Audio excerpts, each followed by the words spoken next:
I'd like to call the August 7, 2012 meeting of the Buncombe County Board of Commissioners to order. Welcome, and we will start, as always, with Pledge of Allegiance. I pledge allegiance to the flag of the United States of America and to the republic for which it stands, one nation, under God, indivisible, with liberty and justice for all. I do not see any seats available. Anybody got, there's a seat, any seats available? If you raise your hand, we have a big crowd today. And thanks for bringing the, Mr. Howard, Mr. Yelton, thanks for bringing the chairs in. Mr. Rice, after my name. Mr. Rice also, thank you. Next up, we have the invocation of Vice Chair Stanley. You will give our invitation for us today. The good book tells us that in all thy ways acknowledge him, and he shall direct thy paths. Let us pray. Dear God Almighty, we ask thy direction, O Lord, on our meeting today. Give us the wisdom we need to make decisions that are good in thy sight and to help all the good citizens of this county. Particularly ask thy blessing, O Lord, on those families and those who lost their lives in the two tragedies over the last month. Guide and direct those folks, O Lord, and keep us all safe. Especially, God, keep thy hand firmly around our troops who are in harm's way. We ask all these things in Jesus' name for the forgiveness of sin. Amen. In accordance with our Board of Ethics, our Code of Ethics, it's the duty of every board member to avoid both apparent and actual conflicts of interest and appearances of conflict. Does anyone on the board know of any potential or real conflict of interest with respect to any matter coming before our board? I was going to add, and I should ask Kirk before, and I'm sorry about that. I don't need to recuse on those MSD thing because I'm on that board, and we got 4 on consent addenda on right away. Is that a big deal? All right, thank you. All right. Then we will proceed. Is there a motion to follow the printed agenda, including adoption of the consent agenda portions? So moved. Is there a second? Second. Motion by Commissioner Peterson, second by Commissioner Bailey. Is there any discussion? All those in favor say aye. Aye. All opposed, no. Then we will follow the agenda, and we have approved the consent agenda items. Next up, we have a public hearing on the economic incentive for New Belgium Brewing. We will consider a resolution approving the incentive agreement, and we'll start off with Mr. John Creighton to explain the incentive in the agreement. And I think we have some representatives of New Belgium here. Mr. Chairman, board members, I want to talk about an incentive for New Belgium, who is a company that's come into Buncombe County. Just to give you a little bit of history, New Belgium is the 3rd largest craft brewer in the United States. They're the 7th largest brewer in the U.S. They were started in 1991 in Fort Collins, Colorado, basically in a garage, and expanded from there. Currently, they serve 29 states. And a couple of years ago, a couple of factors came into play. They wanted an expansion to the East Coast. One for transportation costs from Colorado. The other being that they're almost at capacity at their Fort Collins brewery, which is 750,000 barrels a year. So it was, like I say, it was a long process that went up to 2 years, and in April 6th of this year, they announced that they were coming to Buncombe County. It was a long road. I think there was a lot of meetings, and I think right now I want to say thanks to a couple people that are in the audience today. One is Margie Burkowski, who's with North Carolina Commerce. Margie's sitting on the second row here. Ben Teague is back here with the Chamber, and also Clark Duncan. Without the help and the leadership of these 3 people, I really truly believe that New Belgium wouldn't have found their home in Asheville, North Carolina. Good, thank you.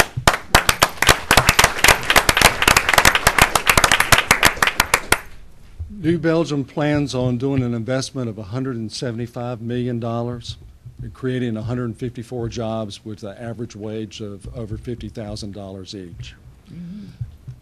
They are planning on locating on a piece of property that basically serves the West Asheville of the River Link Bridge and the Old Pearson Bridge, on a piece of property that borders Craven Street. To say the least, this is going to be a game changer for the riverfront. I mean, we've always wanted that economic engine that would take it to another level, and without a doubt, this certainly will. A couple of weeks ago, Kim Jordan, who's the CEO and the co-founder, along with Jen Verbier, who's the Director of Sustainability and Development, were in town to give an update to the community. There was standing room only at the banquet hall at the U.S. Cellular Center.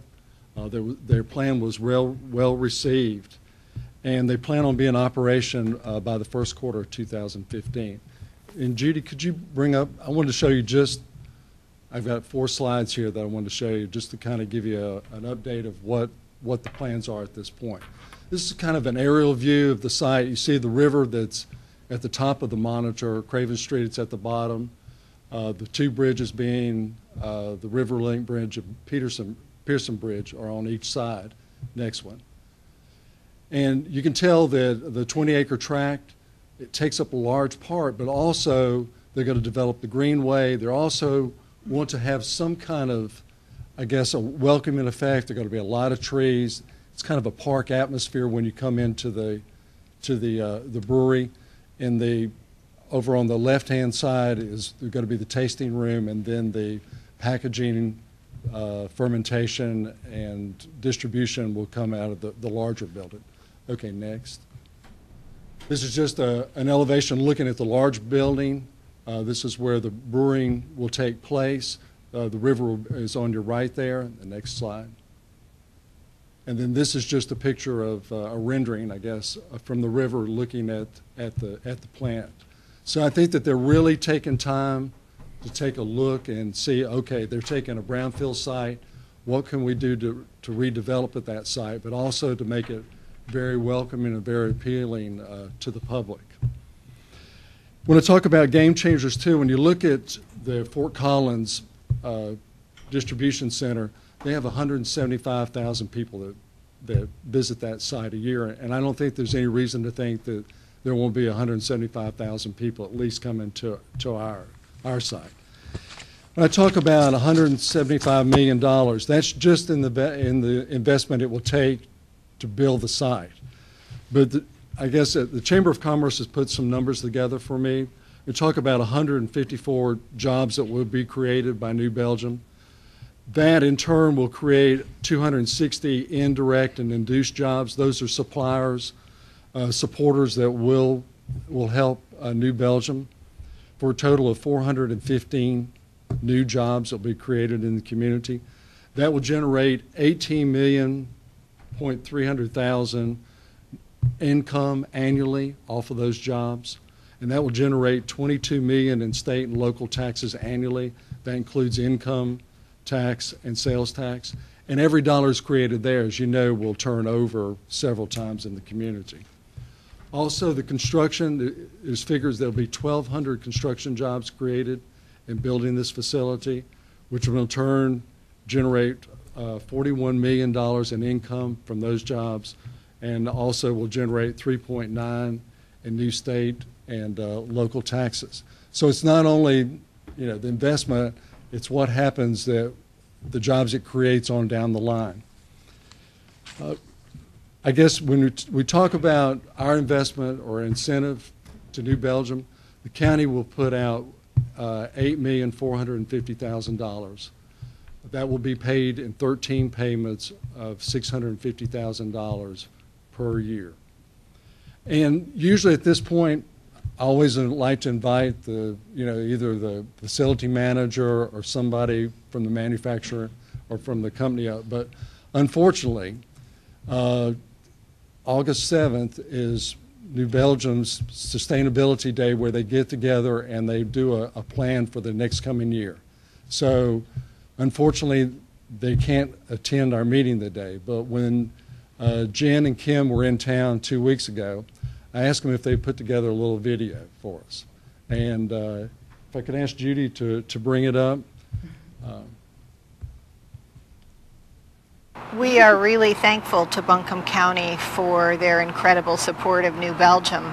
Their financial support enables us to take a site that is challenging, so shall we say, but also has a lot of terrific possibility, and turn it into something really fabulous for the River Arts District and for Buncombe County and for North Carolina. So the partnership with the county and with New Belgium has been fabulous, and one of the things we've been really impressed with is the county's willingness to think big and to really be supportive and creative, and all of the people of Western North Carolina have been absolutely welcoming, and we've just been so impressed.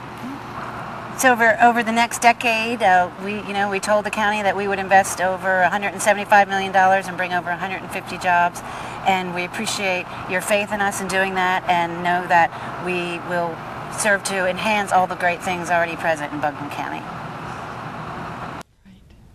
So I thought that they did a great job. I mean, and since they couldn't be here, I think this was the next best thing that could happen. So at this point, I'll be more than happy to answer any questions you might have, or then start the public hearing. Thank you, Mr. Craig. Any questions from the board? You may be thirsty. You don't have any fat tire with you, do you? No, sir. No refreshments. Okay, and this is over, I think you said 12 years, is that right? It's 13 payments. 13 years, okay. All righty. Public hearing, let's go and get started with it. I've got 4:45. Let's go ahead and start that. Are there any members of the public that would like to be heard on this proposal to pass the resolution improving the incentive package? Mr. Rice?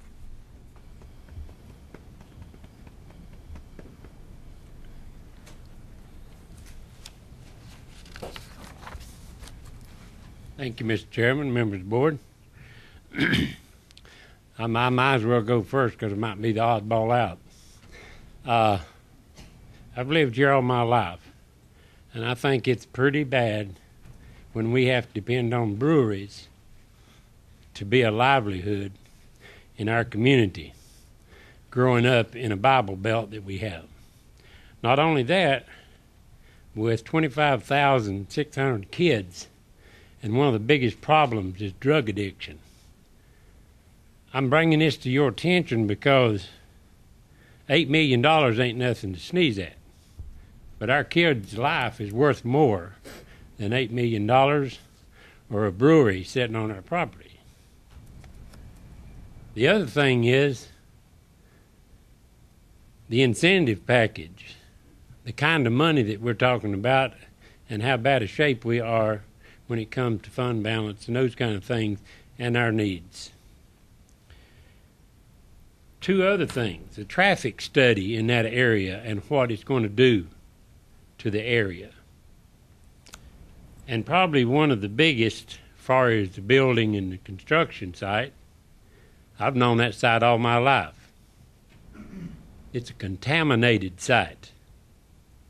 And it's been built up. They've been a junkyard there for I don't know how many years.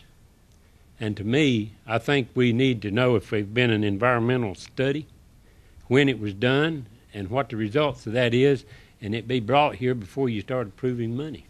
Thank you. Thank you, Mr. Rice.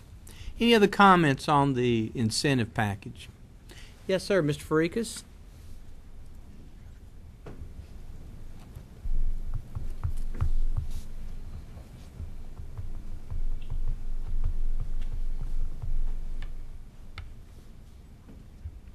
You'll be next. Thank you, Mr. Chairman and members of the board. My name is Joe Farikas, and I am the vice chair of the Asheville Area Riverfront Commission. And I just want to appear here for just a minute or so to tell you we wholly support and unanimously support this resolution for this wonderful project, game-changing project, as John said, to the riverfront. I think that it is no doubt going to be just an economic engine that drives the entire riverfront development for years to come. And I also want to give kudos to Wanda and John and your entire staff, because they did a yeoman's job in making sure that New Belgium came here. So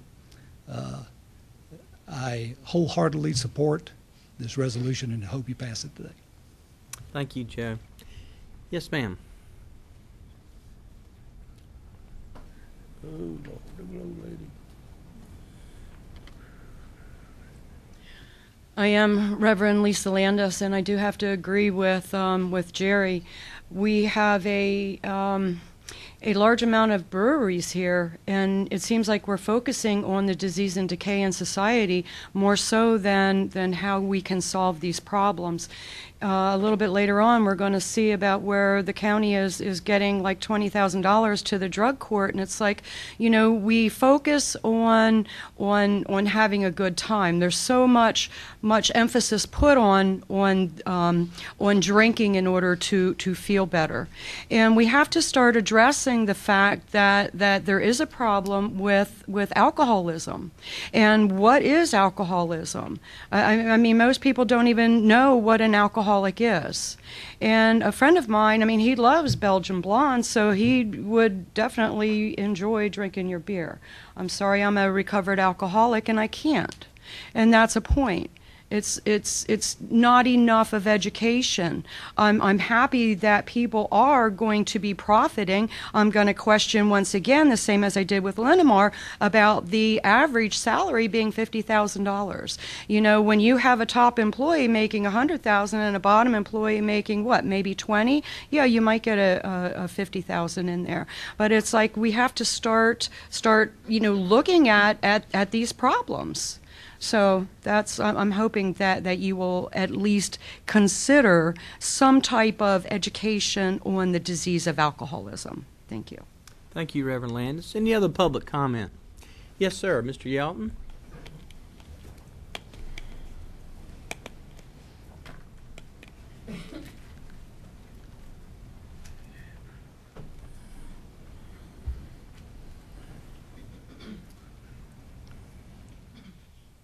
It gets to be a confusing issue. Jobs, jobs, jobs. Booze, booze, booze.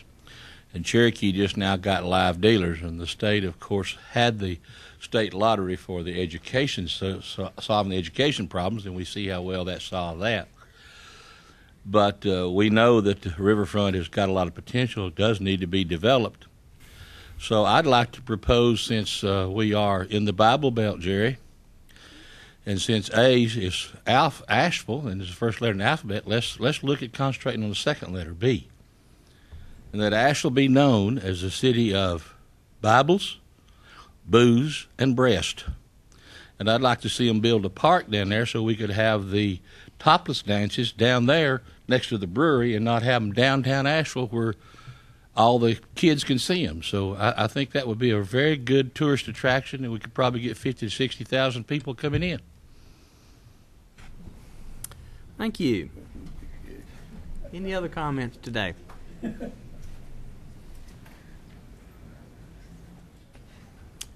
If not, I will declare the public hearing closed at 4:52. Oh, I'm sorry, John. That's fine. I just wanted to answer Mr. Weiss' question. Okay. There has been an assessment done on the property. The main reason they came to or this site is that they knew that it was a contaminated site. It's a brownfield site, and they want to give something back to the residents of Asheville and Buncombe County. That's why they picked this site. If you look on the internet, their Fort Collins facility, they recycle 94% of their waste. I mean, they are very environmentally conscious, and that's what they wanted to do. They wanted to find something that was tough to develop and take it and turn it back into something nice. So you might also want to mention the vehicle survey and the fact that they want to go with the maintenance or with the wire housing on a different site so that truck traffic won't be a problem in West Asheville. Yeah, they are planning on doing the warehousing in a different location, so that will help that. Yeah. If I could ask Mr. Teague, you gave I thought, a brilliant presentation about the how we worked with them and got the first choice from them. Would you talk a little bit about their view of this brownfield, because my recollection was this was a positive that they wanted to fix, and that was part of their mission to come in here. Is that? It was, and a lot of it was matching the community with the company and understanding their brand and understanding who we are, and that site is not a typical industrial site. Matter of fact, if you were to take an industrial company that just wanted to stamp widgets out for profit and what they were doing, I know you would not pick that location. You would probably go to an industrial park somewhere. But they felt it was part of who they are and cleaning up the site and the sustainability effort and part of their brand. And so understanding that site rose to the top for them and became a personal endeavor for the executives of the company. And not only are they cleaning up the site, the brownfield that's there, but the stream that runs through it, they're going to fix that where it actually has better water quality than's going through the property right now. So they are very, very good environmental stewards for our county. But did I hear it right in your presentation and talking to them that they actually picked us because they wanted to clean this place up, and that was actually a positive over Philadelphia, which came in second? Right. Well, certainly the site was our only site. We had other sites that were not brownfields that they weeded through and threw out and said if it had not been for this site and the factors that played into it, including the brownfield, they would have not located here. So I definitely think they were looking for a site that they could make an impact on the community with. All right, thank you. Any other, while Mr. Teague's up, any other questions there? All right. Well, Chairman, I'd like to move adoption of the resolution. I'll second that motion. And a motion by Commissioner Bailey, a second by Commissioner Peterson. Is there any discussion or comments by the board? If not, all those in favor say aye. Aye. All opposed, no. The motion carries 5-0. Thank you very much.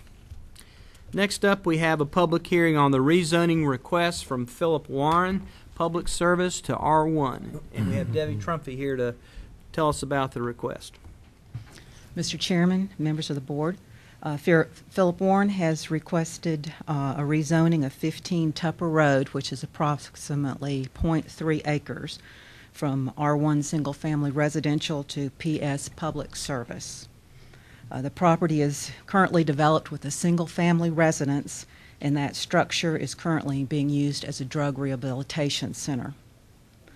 The requested zoning is not consistent with the Buncombe County Comprehensive Land Use Plan, as the 2006 update indicates PS is intended for clustering of government services and for large-scale institutions occupying more than 60 acres, such as Warren Wilson College, the Cove, Ridgecrest. We believe that allowing individual property owners on small acreages to use PS would essentially dilute the PS district into a commercial district. The area surrounding this property is characterized by single-family homes in the Ridgecrest Conference Center. This property is adjacent to the PS district on 3 sides, but all of that PS except for the property across Tupper Road, which is the first at Blue Ridge, is the Ridgecrest property. The requested zoning would be detrimental to the adjacent neighbors and the surrounding community, as it may lead to the encroachment of uses allowed in the PS zoning district that are not compatible with the residential neighborhood. And for these reasons, the Planning Department recommends denial of the request.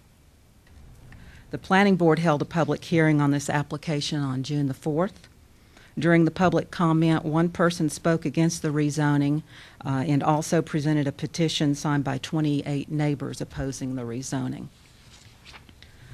6 people at the public hearing spoke in favor of the rezoning. The Planning Board found that the proposed rezoning would be consistent with the land use plan, as a drug rehabilitation center is institutional in nature.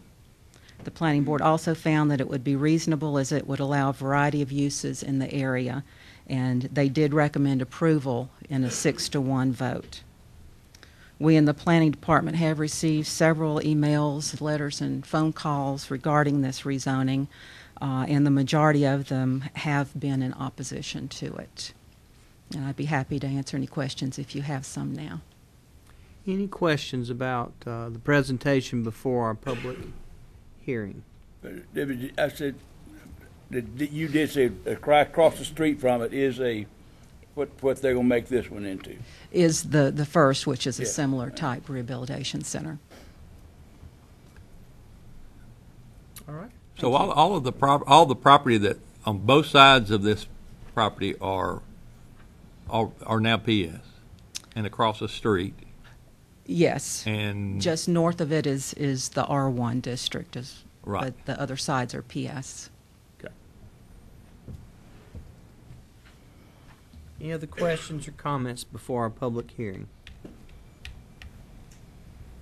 Okay, thank you. I have 5 o'clock. We'll start the public hearing in the... Can I say something? Yes, ma'am, when I recognize the public hearing. It's 5 o'clock. I will begin the public hearing, and if you'd like to be heard, I'll put you up first, ma'am. If you'll say your name and where you're from, and you have 3 minutes. Thank you.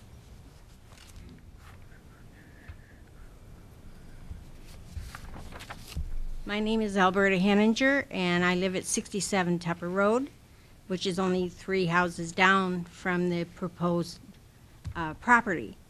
I don't want to see this happen because this street is all residential, and there are children on that street, and we would like to keep it a quiet street, and we feel that bringing in something where we've already seen issues from that property with disturbing the neighbors. So I am definitely against it, and all of the neighbors around us with small children are also against it. Thank you, Ms. Henninger. Any other public comment?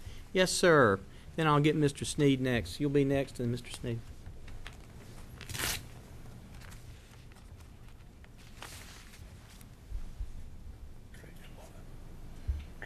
Mr. Chairman, members of the board, my name is John Henninger.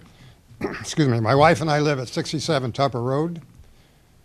We already, across the street, have 2 rehabilitation outlet houses. Within 1 block, down the street, we also have a large lodge that's a rehabilitation outlet. Now, for a residential street, I think we're already saturated. So I'd like to use a little common sense in this situation, if we may. Thank you. Thank you, Mr. Henninger. Mr. Sneed, and who else wants to speak? You raise your hand.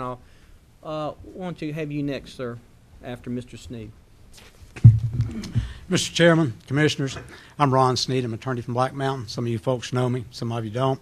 I've been requested to put inside of my 3 minutes, give you my legal take on this application and assistance.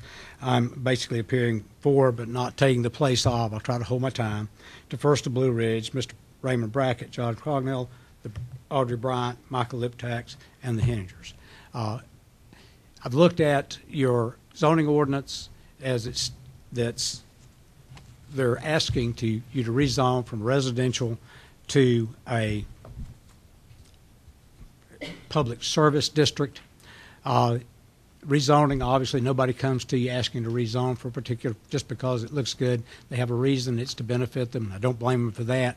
But knowing the reason why they want the rezoning is significant, and I think it's been established, and without question at this point, they want to operate a drug rehabilitation facility. I will stop at this point and state that, yes, First of Blue Ridge does have a drug rehabilitation facility just across from this property that's grandfathered operation. It's my position that if First of Blue Ridge came to you today, even the public service zoning, they would not be allowed to do it for 2 reasons. One, your description of the public service district that's in the ordinance is your 78-640 of the ordinance describes it, and this is the statement of intent provision. It doesn't necessarily say this is all that a public service district is, but it's intended that the public service district is intended to be a district that includes, but is not limited to, governmentally owned properties, schools and large college properties, recreation parks and facilities, emergency services, community clubs, and conference centers with mixed uses, which may include housing, hotels, retail shops, religious or secular retreats, and associated accessory uses. The next thing you do in any zoning situation to see if you can do something, you look at your permitted use table. Your permitted use table in your zoning ordinance under Section 78-641 does not list anywhere that a drug rehabilitation facility is permitted in that district. It does allow hospitals, nursing homes, assisted living facilities, retirement communities. What they propose is none of those. It allows family care homes, but it sounds like they want something on a scale beyond family care homes. And then, of course, rooming houses. Those are in your permitted uses table. That's as close as I could find to what they're asking for, but it's not there. The second issue that is, obviously, as you folks know, you adopt an ordinance. The next thing Kurt over here is going to do is going to say you've got to adopt a statement of consistency that says that your ordinance is consistent with your comprehensive plan. It's been addressed once already as where the updates on your comprehensive plan go. But the comprehensive plan, the planning board, your staff didn't find this, but the planning commission said it's consistent. If you just wrap up, go ahead. It's consistent because the public service district is defined or described in the comprehensive plan. The comprehensive plan does no more than that. It doesn't say we want it here, we want it there. It gives you no directions. Thank you. Thank you, Mr. Sneed. Yes, sir.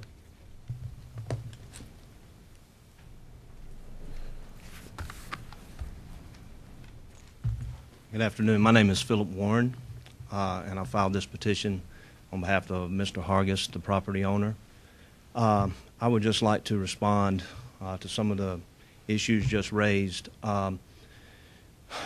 As far as a drug rehabilitation center not being consistent with the public service designation, that is in fact what is happening right across the street. That is a drug rehabilitation center that is operating in a public service zone. So I think that it is consistent with the other use that is around it. Community service. You know, our primary objective is community service work. What we operate at that facility is a recovery support service provider.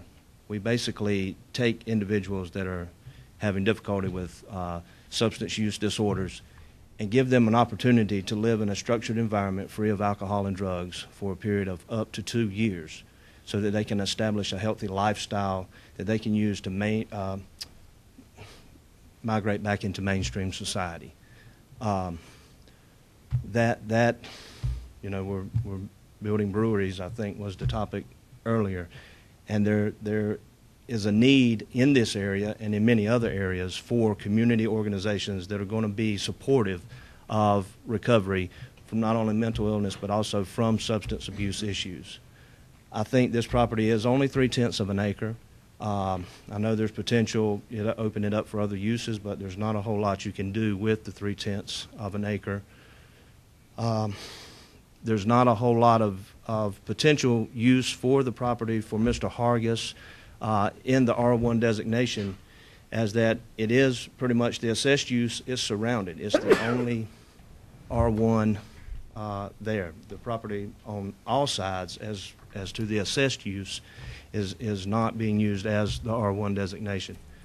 So for potential use for Mr. Hargis of this property, it's a 2,800 square feet, 7-bedroom house. And so to have that zoned as it's used to be limited to, I think, 6 people, is really going to prohibit what he can do with this house in the future. It's a great fit for us, for our use, and I think it will absolutely be a service to the community, and the precedent that is operating right across the street shows that, you know, there is that precedent of this type of facility operating in the public service zone. Thank you, Mr. Warren. Any other public comment? Yes, ma'am, in the front, and then you, sir, in the back. Third row, you're next. Yes, ma'am, if you want to speak. Yes, ma'am. Good afternoon. My name is Emily Church. I'm a resident of this program, and I don't know a lot of technical jargon, so I'm not going to go there, but I'm a mother of a 3-year-old, and this is the longest that I've been sober since starting this program, and I've been there 8 months. And he's been away from me for 1.5 years with my family, and I don't think that it's widely known outside of recovery circles what addicts do go through and what stipulations they do go through. And, you know, I feel like we are kind of outcast from society sometimes. In residential neighborhoods and things of that nature, I can understand if you're on the outside looking in how bad that it could get, or, you know, there's kind of a fear, I think, of the unknown aspects of it. And all I know is that since I started this program, I've completely changed my perspective on life. I've completely found like true friends and true bonds, and it's the men's house that's the 15 Tupper Road. And my son doesn't have a father. His father's in active addiction in prison, and I'm the only thing that he's got right now, and I'm trying. And these men are trying for their sons and their wives and their mothers, and it really hurts my heart to see that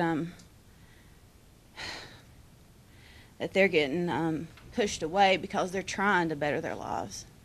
And I feel like we're a family, and we've been going through struggles with other recovery programs and stuff. I don't think that it's, you know, for us to decide. At the same time, I hope that you guys will take a fair look and look at the side of both of us and realize that we are trying to do the right thing with our lives, and this is an opportunity for us. But thank you for letting me say that. Thank you, Ms. Church. Yes, sir. Third row. And who wants to speak after this gentleman? You, sir, in the blue tie next.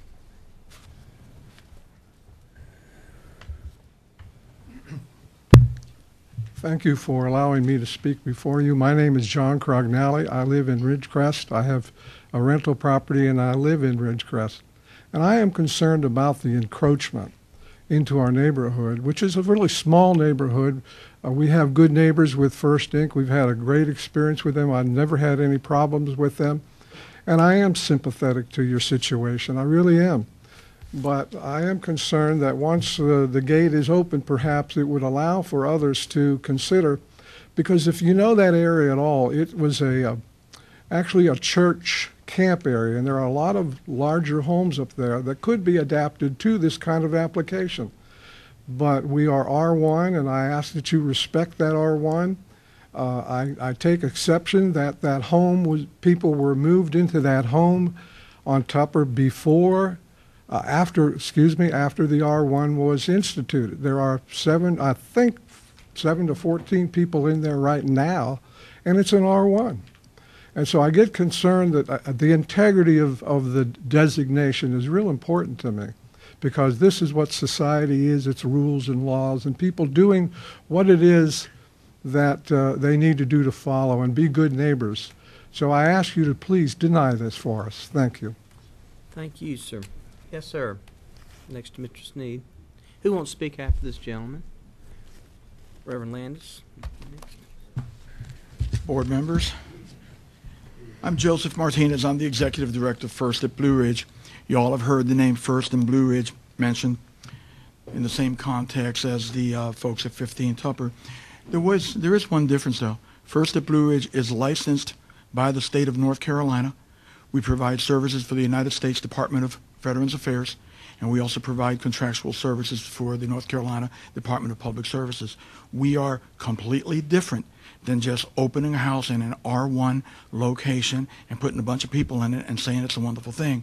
We're all about recovery. We absolutely are. And I could flood you with a whole bunch of people. Gentlemen, stand up, please. I mean, I could have brought 200 people here today and tell you the stories of their lives being changed and so forth, but that's not what we're here. We're here today about zoning and about opening the door to all sorts of other folks coming into our neighborhood, thank you, which we consider our neighborhood. And as Paul Harvey said, now the rest of the story.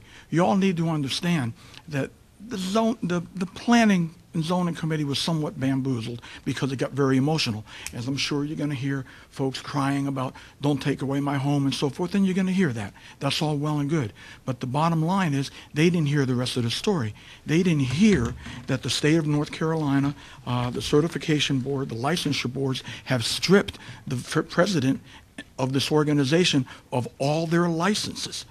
Of all her licenses, which means that the state of North Carolina and the certification boards do not see them fit to provide any type of services because of the exploitation, the abuse, the shenanigans with food stamps, the financials, and everything. So I would have a problem. And this is not the forum because, of course, we have to stick, as Mr. Sneed said, to zoning. But if you don't know the rest of the story, you're liable to make a decision based on your emotion and not on the law. The law and the statute is quite clear. It's not supposed to be there. And if you look beyond, you look at the particular people are doing it with unclean hands for the wrong reason. And this is public record. I mean, one of them is a 14-page consent order stripping the individuals of all their licenses because of sexual exploitation, abuse, exploitation of residents, taking food stamps, going on vacations with agency money, and so forth. I mean, what are you letting into our neighborhood? First, we're not saints, I would imagine, but we're licensed. We have 2 licenses. There's 5 therapeutic communities in the state of North Carolina. We hold 2 of the licenses. We're inspected by the state auditors, the feds, because of the federal home loan women and children program, pregnant women program that we have. We're inspected by everybody and their brother. We have yet to lose any of our funding, and we generate 80% of our own funding.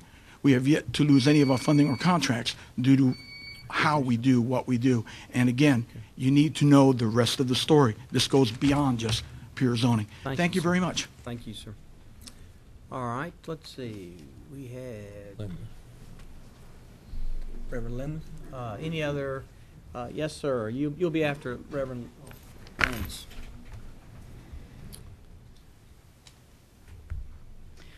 I am Reverend Lisa Landis, and we're going back to the us and them without really understanding who them are. And these are people who are afflicted with a fatal illness. If these people were to be in a hospital, well, of course we would want a hospital next, beside us. A hospital is to cure the disease that we have. If you are going to spend $8 million to bring in a brewery in order to have more alcoholics created, which we don't even know what an alcoholic is, it's like, come on. Where is common sense in this world today? That's what I am questioning. You are the leaders of the people. You are the people's voices. Alcoholism, drug addiction is a fatal illness. It is a disease. And to look at people who have this disease, there's people in this room who have that disease and don't even know it. How many people use prescription drugs and abuse them? How many people drink and abuse the alcohol? It is the education. These people have a choice, a chance to have a new life. Where are the role models? I'm just very frustrated at the idea that we could bring in a brewery, but yet not be accountable for what happens. Thank you. Thank you, Reverend Landis. Yes, sir. And who wants to speak after this gentleman? Next to purple shirt. Yes, ma'am.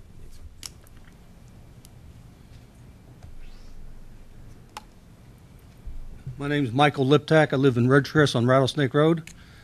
I have sympathy for I've dealt with drug programs in Maryland and other places, and I have sympathy for it, but these people do not appear to me to have the will of the good of the people in the house or the neighborhood in mind. They move people in before they have a license to do it, before they have the zoning to do it.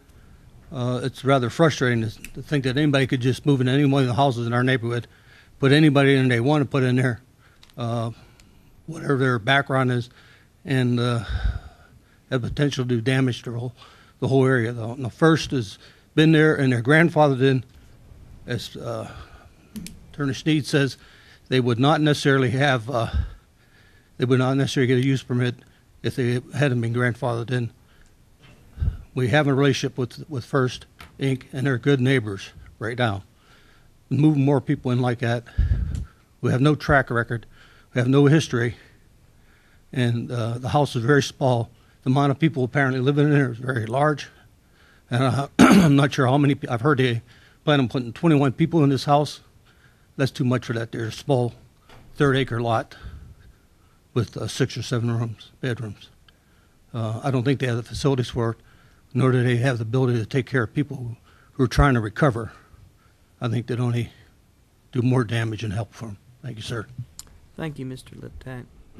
Yes. Let's see. Who did I say? Oh, I'm sorry. You're next, and I'll let you go next after her, sir.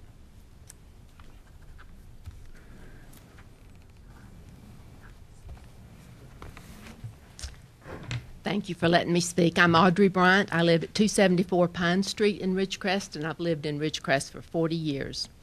The house that is in question has actually been described as 7 bedrooms. From everything I know about the situation, it has 5 bedrooms, and I don't think there's any way it can be licensed. I don't think anybody's looked at it to be licensed. I don't think anybody has applied for any licenses. We're really concerned. We do support First. They have proved to be very good neighbors, and they followed all the rules before they moved their residents in. My understanding, this place has been open for 8 months, and there have been complaints, and we ask you to deny the variance. Thank you very much. Thank you, Ms. Bryant. Yes, sir. And who wants to be next after this young man? Be next after him. Good afternoon. Good afternoon. My whole thing about it is... Let me get your name and where you're from. Cody Thorpe, from Ohio, but now I live here. Okay, thank you. I've been clean 10 months, and I've been to plenty of programs, and this has been the only program that has showed me how to be happy without drugs and alcohol. We learn to pick our friends from principles before personalities. We learn structure, learn how to be happy without drugs and alcohol. And this is the only program that I've been to that I'm happy at and content, and learn how to live with all these guys that we live with. So let's look at it on more of a positive note, that this is a life-changing experience for 2 years, and this is the only way to do it, in my opinion. So to take that from us would be pretty ridiculous in my eyes. You know, I watched my little brother get killed from drugs and alcohol. He didn't have this chance that I got right now. And you know what? I'm a firm believer in this program, and I feel it's the only way to learn again how to live without drugs and alcohol, because we go to work, our money pays for our bills, we have our own food, we work for all that. So let's look at it on more of a positive note.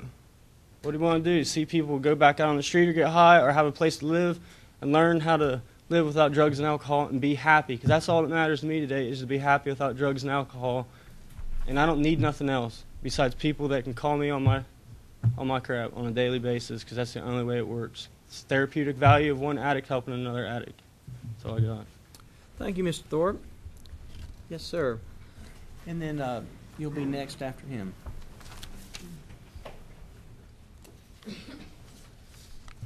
My name is Martin Kuharski. I'm from Buffalo, New York. I'm 50 years old. I've struggled with addiction for 36 years.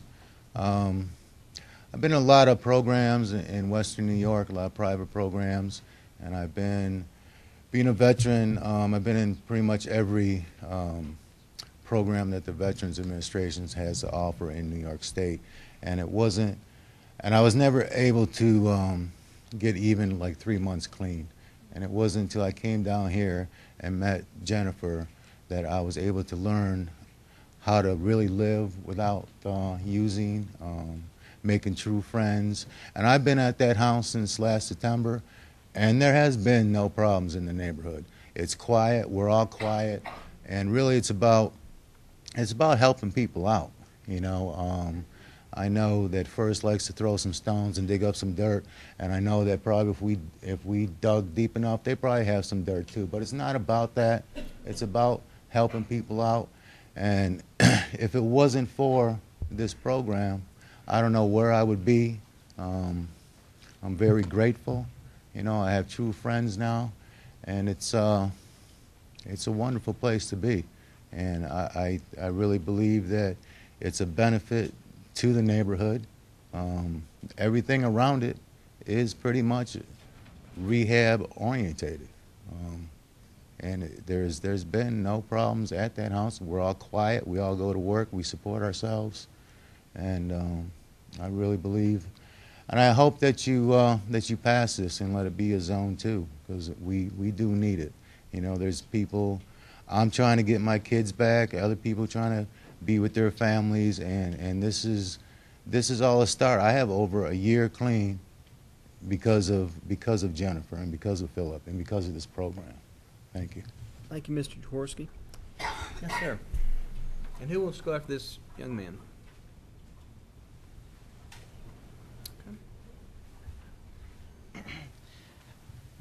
My name is Michael Hutchins, and I am part of the RCC recovery program. I'd just like to start off by saying that what Mr. Martinez won't tell you is that the director, Jennifer A. Hollowell, was a graduate of First Incorporated, and she is more than qualified. She doesn't need a license from the state to run this program. I do intakes, and we don't market ourselves as a licensed program. We don't tell people when they come in that we're a licensed program. We basically say we're here to help you. We have process groups that are run by leaders in the house.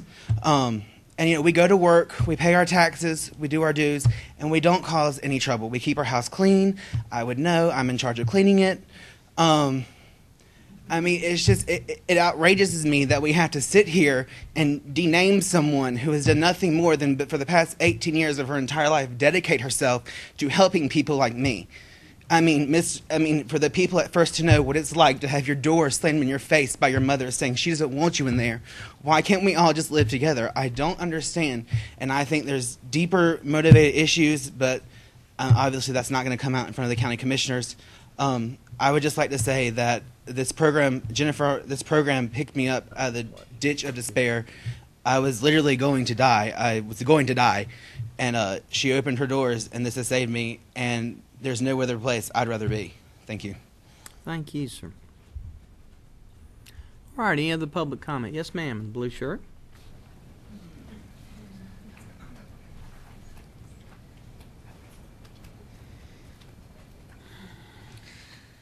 My name is Jennifer Hollowell, and I'm the President CEO of Recovery Connections Community. I was the founding director of Recovery Ventures, and I am a graduate of First Incorporated.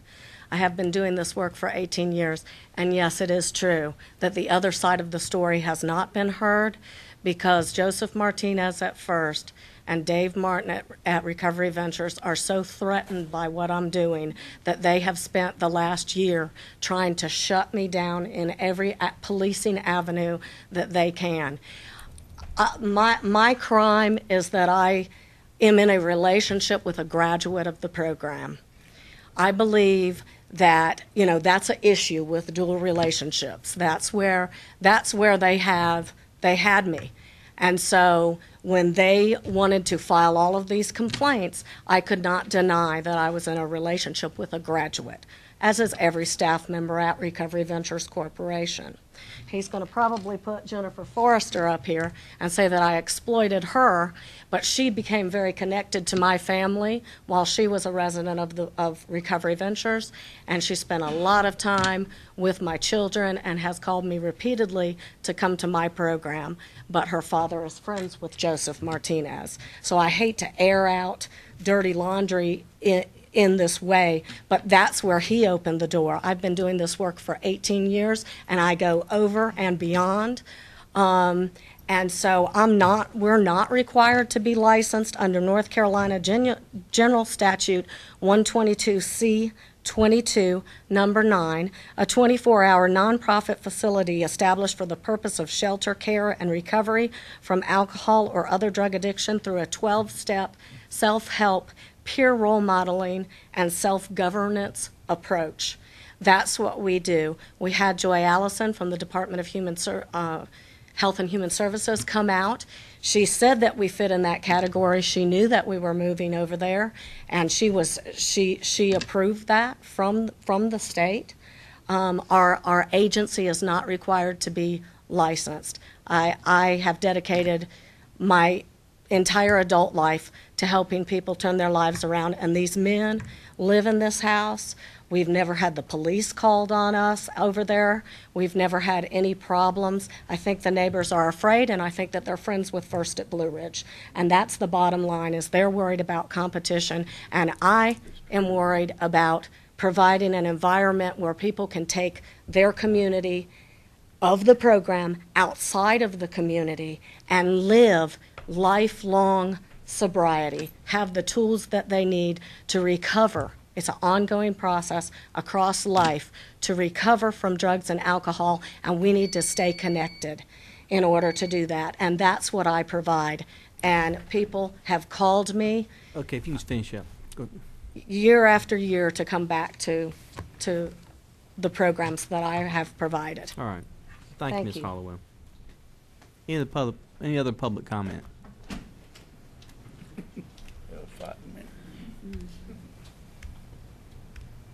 All righty. Then I'll declare the public hearing closed at 5:30.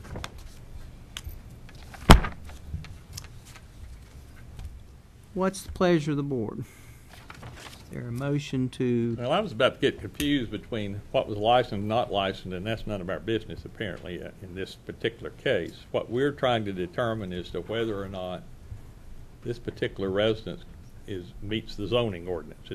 Am I correct in that assumption? Yes, sir. The consideration would not be about a particular use right now on the property. I mean, it seems like they're doing good work and all that sort of stuff, but that's not what we're talking about. That's correct. It should be a consideration of its consistency with the land use plan and consistency with the surrounding neighborhood. Right. What's the difference between staff and the planning board, where one says yes, yes, yes, yes, yes, no, no, no? Staff's recommendation is based on the land use plan, which says that the public service district should be set aside for government uses and for large institutional uses like Ridgecrest. The planning board considered the current use of the property, which they said was institutional and therefore would be consistent with the land use plan saying that public service was intended for institutional uses. So the facility that's across the street from this was grandfathered in? That's correct. Okay. Is there any value in sending this back to the Planning Commission?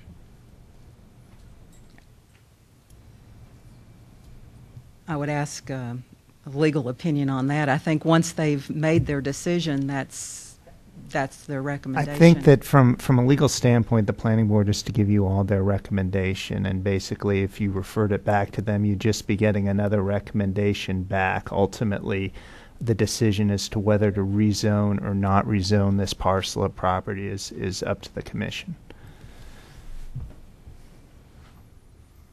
I'm looking I know we were sent language for the two motions, but I'm not finding it, so I might have you help me along the way. I'll go ahead and make a motion because I do think that's our duty to do now. And I do think it's really important that we define this issue. This is not about judging the value of programs or the value of relationships or any of that. This is to look at a piece of property, and I drove out there on Saturday and walked around and looked around, took some pictures if anybody wants to see them. But and I had no idea what the backstory was, and I communicated with the staff like, this is a stretch for PES. I don't understand how this could be public service. I really feel, just based on the land use, that it's pretty straightforward, that that the designation of public service is for another set of needs in our land use plan. So with that, I will make a motion to support staff's recommendation, as painful as it is because of some of the implications for folks, but to support staff's recommendation and to deny this rezoning application. I think the first thing that the board needs to do just is to adopt a statement of consistency whether or not the zoning application is consistent or inconsistent with the county's land use plan. So can I take that as a motion of inconsistency? I would move that it would be denial of the application. That would be fine. Thank you. I'm sorry I couldn't wrap up the language there. Appreciate your support, Mr. Euler. Okay, there's been I'll second the motion. There's been a motion to adopt a statement of inconsistency and therefore deny the application by Commissioner Jones. There's been a second by Commissioner Bailey. Is there any further discussion? Because my problem, a lot of these folks are new, but I'm a property rights person. You know, if the folks own the property, they'll be able to do what they want to do with it. I'll vote nay. I'm going to vote nay also, but it's going to be my hope that someone in our Health and Human Services, I'm looking at Assistant County Manager Stone, can help folks that might need to be routed to a facility that can aid them if this one is not going to be up and running anymore. I'm also going to vote no, because I think what we're voting on is the consistency in the land use plan.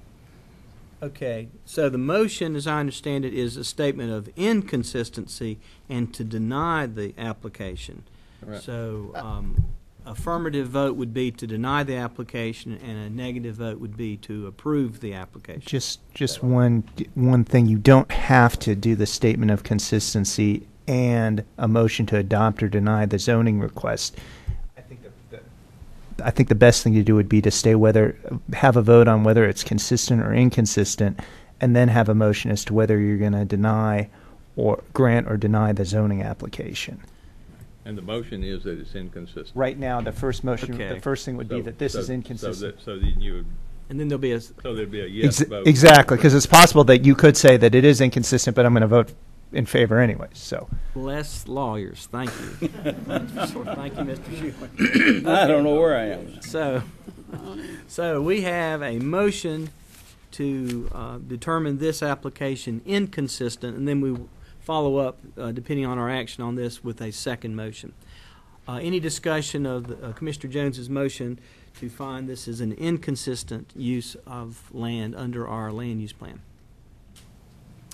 If not, I'll call the motion. A motion in favor, well, I guess a motion in favor does not apply to the second motion, so I'll try to interpret any more. I'll let the lawyer.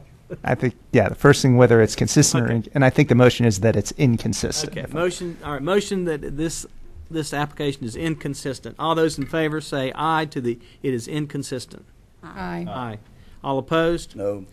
The motion for to determine this inconsistent passes 4-1. Vice Chair Stanley against. Now, is there a motion to deny the application? Is that proper now, Mr.? And that, yes, Mr. Jones. Yeah, I mean, it's a difficult thing to say. I'm in another elected role. I voted for a similar type of facility in my own neighborhood, 2 or 3 blocks away, because my neighborhood was zoned appropriately, and it was right. It was the right thing to happen in our neighborhood, despite some of my neighbors I didn't make happy about that. This is not the case. So I would move to deny the rezoning. I'll second. Motion by Commissioner Jones, second by Commissioner Bailey. Any further discussion? All those in favor of the motion to deny say aye. Aye. All opposed, no. No. The motion carries to deny the application 4-1. Vice Chair Stanley against. Thank you. Thank you. Anyone who is here came for this, we'll just take a brief pause. If you would like to leave, you're welcome, of course, to stay to see county business enacted, but I know a lot of folks came for that, so we'll take just about a 30-second break here.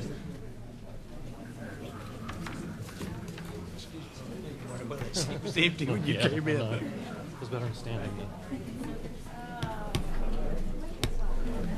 How you doing? Like a group there.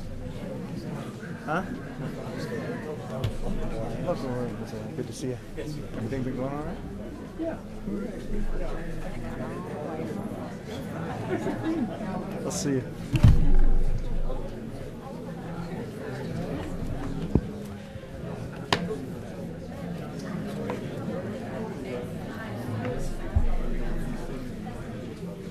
That's terrible. It's a hard thing to do.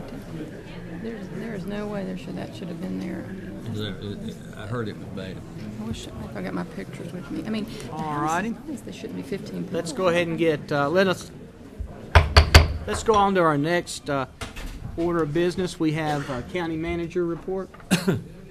We will hold that till next week. Okay. Meeting. Next, we have new business. The resolution dedicating the Health and Human Service Building at 40 Coxe Avenue in honor and memory of Margaret Coman. Is there a motion to adopt the resolution? So moved. I second that motion. I would ask, we have the Comans here, Jennifer and Jim. I would just like to recognize you and tell you how much your mother meant to Buncombe County. And her service here for 43 years is something that we just made a difference in a lot of people, thousands of people's lives, literally. And then Mr. Coman follows up and gives us another 31 years. So we're indebted to the Comans. We have a resolution before us. The actual dedication and the services will be later. The 21st will be August 21 at 2 p.m. And we'll have the official unveiling if this motion is approved. If I could, Mr. Chairman, before we take the vote, if it's time for comment, I'd like to say that Margaret Coman was actually a very important person as I was growing up, in that she and my mother worked together in the welfare department, it was called then, and they had offices side by side on the 6th floor of the courthouse. And after school, I could go up there if I was lucky and ramble around with the folks who worked in the welfare department. So it was a great part of my childhood. Not only were the Comans great friends of ours, but a great inspiration to me. And it's just more than an honor for me to be a part of the board that would honor Margaret in this way. And I was thrilled to have the opportunity to work with Jim when I was fortunate enough to become a county manager. But I remember him when he was like this. I mean, teeny. So it's a great family, and Margaret would be so pleased with what Mandy Stone and the other folks in our Health and Human Services Department and Gibby Harris and the people who have done to establish this consolidated Health and Human Services building down on Coxe Avenue. It is absolutely fabulous, and Margaret would be in awe of this being something that she had a great start. We're building on her shoulders, Jim. And I told Jim before the meeting I could get a little emotional, and I may save that for 2 weeks and at 2 o'clock in the evening when we dedicate this to Margaret. But it is a great honor for your family, and I'm so proud to have known her and your father and to have watched you through the years. So I'm in favor of this. Absolutely.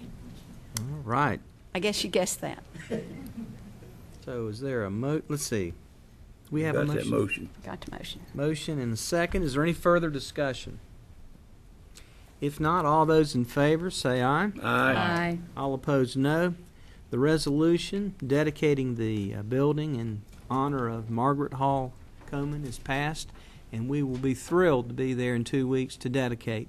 And thank you, Jennifer and Jim, for working so hard for us, and your mother giving so much of her time. Let's give them a hand.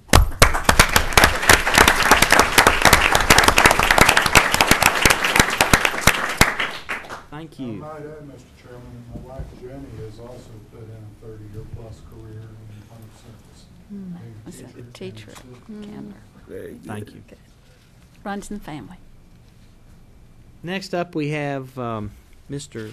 Gary Roberts, who is going to tell us about the annual tax settlement report, insolvents for 2011, and talk about the order to collect.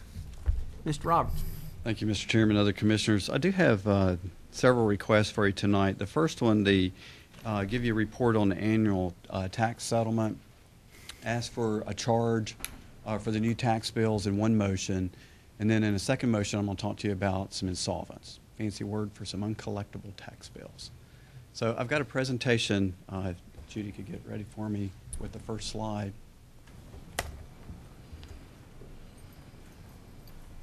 Very pleased tonight to tell you our overall collections were 98.84, higher than last year. You'll see a lot of numbers tonight. I need to go through those with you as part of the settlement. The real settlement is chock full of numbers for all the different tax districts that we collect for, so I try to boil it down in its real essence of the main things that I need to share with you to approve the settlement. Our regular collections are business and real estate tax bills.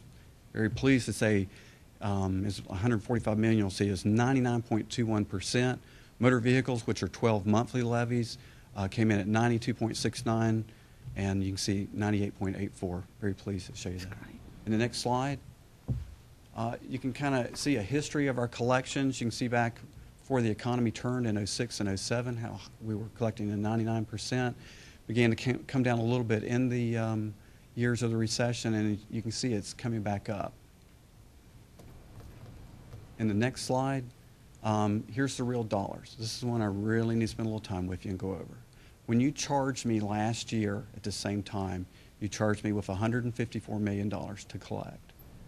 $144 million of that was in regular collections. We had outstanding $1.1 million. The vehicle collections, again, which are 12 monthly levies, was $8.8 million. Of it, we collected $8.1 and had outstanding $642,000. So full collections was $152 million that we collected, and then outstanding is $1.7 million. Now you can see prior year collections. What makes up prior year collections are the prior years as far back. I think we have about 14 years on our books. But the bulk of that, probably 70% of it, are last year's collections that were outstanding. So when you see the amount like 1.7, please know our office continues to work those very strongly with payment agreements, bankruptcies, a lot of different processes with citizens to get in all the dollars we can.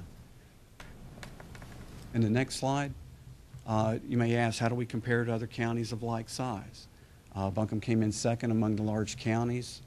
Wake County, good colleague of mine, I was talking to him about some of the differences. I will say, I think for Buncombe County, could we reach that rate? Yes. I think we're a little bit more compassionate with the tough economy that we've been in. I've got a lot of long-term payment plans that we've set up with citizens. Different ones are creative. Some of those are bankruptcies and foreclosures. We have had some very large ones this year. I think it was in our best interest to work through those. We've had a very good collection rate. But you can kind of see with some of the counties, it's important to collect as much as you can, but at the same time, be diligent with your citizens and how you do that. So how do we collect for the other tax districts? You can see we have 6 municipalities. There's 23 fire districts we roll up into one total that you can see, but we give each of the fire districts one to see they're on, and then the city school district. But you can see extremely high collection rates. We brought in as much money as we could for all of those taxing districts for them to provide the services they needed to provide. For Biltmore, Forest, and Weaverville, we collect vehicle only. They do collect their own real estate taxes in those 2 districts. The next slide. I always like to share with you highlights of things that are going on. Again, collection options to better serve our citizens. We spent a lot of time, a lot of different ways to look at those. I think we've gotten very creative in those, anywhere from doing debit cards, debit and credit cards, or monthly drafts for citizens to make their payments with us. We do payroll deductions.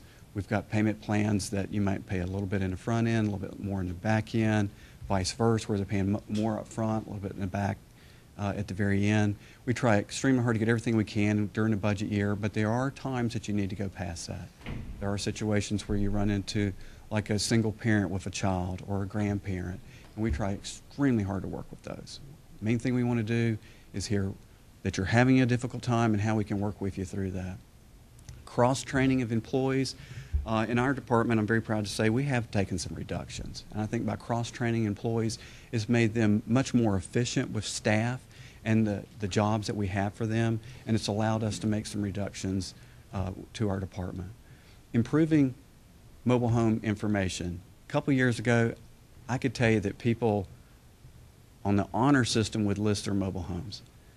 The ones that didn't, we didn't tax. It was hard to find out who owned certain mobile homes, where they were located, and then to judge a value for those. We've spent some time the last couple of years trying to focus more on the ownership, where these mobile homes are, and then value these much better. We're seeing, and you can see from our collection rates, much better collections on those by actually creating a good bill to start off with and getting them into the person's hand, you know, the proper addresses. So spent a lot of time. I think that was something we were kind of banging our head against the wall. When you look at this time of the year, you had a lot of mobile home bills that are outstanding. You start looking at them, and they weren't good bills. They might not be in the right name.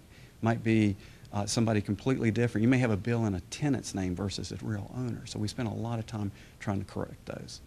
It's gone a long ways for us. Developing our new software system, it's still coming along. Hopefully our goal is to turn that thing on for this next year and begin using it. It's a pretty big system. It's got a lot of data in it for all the properties and different types of taxes. A lot of citizens, banks, insurance companies, attorneys use our database. So it's very important to us to really do it right the first time so everybody has confidence in the data that we collect from the community. So at this point, I would ask you to approve the settlement and the charges with the new tax bills. Is there a motion to approve the settlement and the new charges with the tax bill? Move approval. Second. Motion by Commissioner Jones, second by Commissioner Peterson. Is there any discussion of the first motion? Yeah, when did we start the vehicle that you've got to pay your taxes for and get your tag? How long ago was that?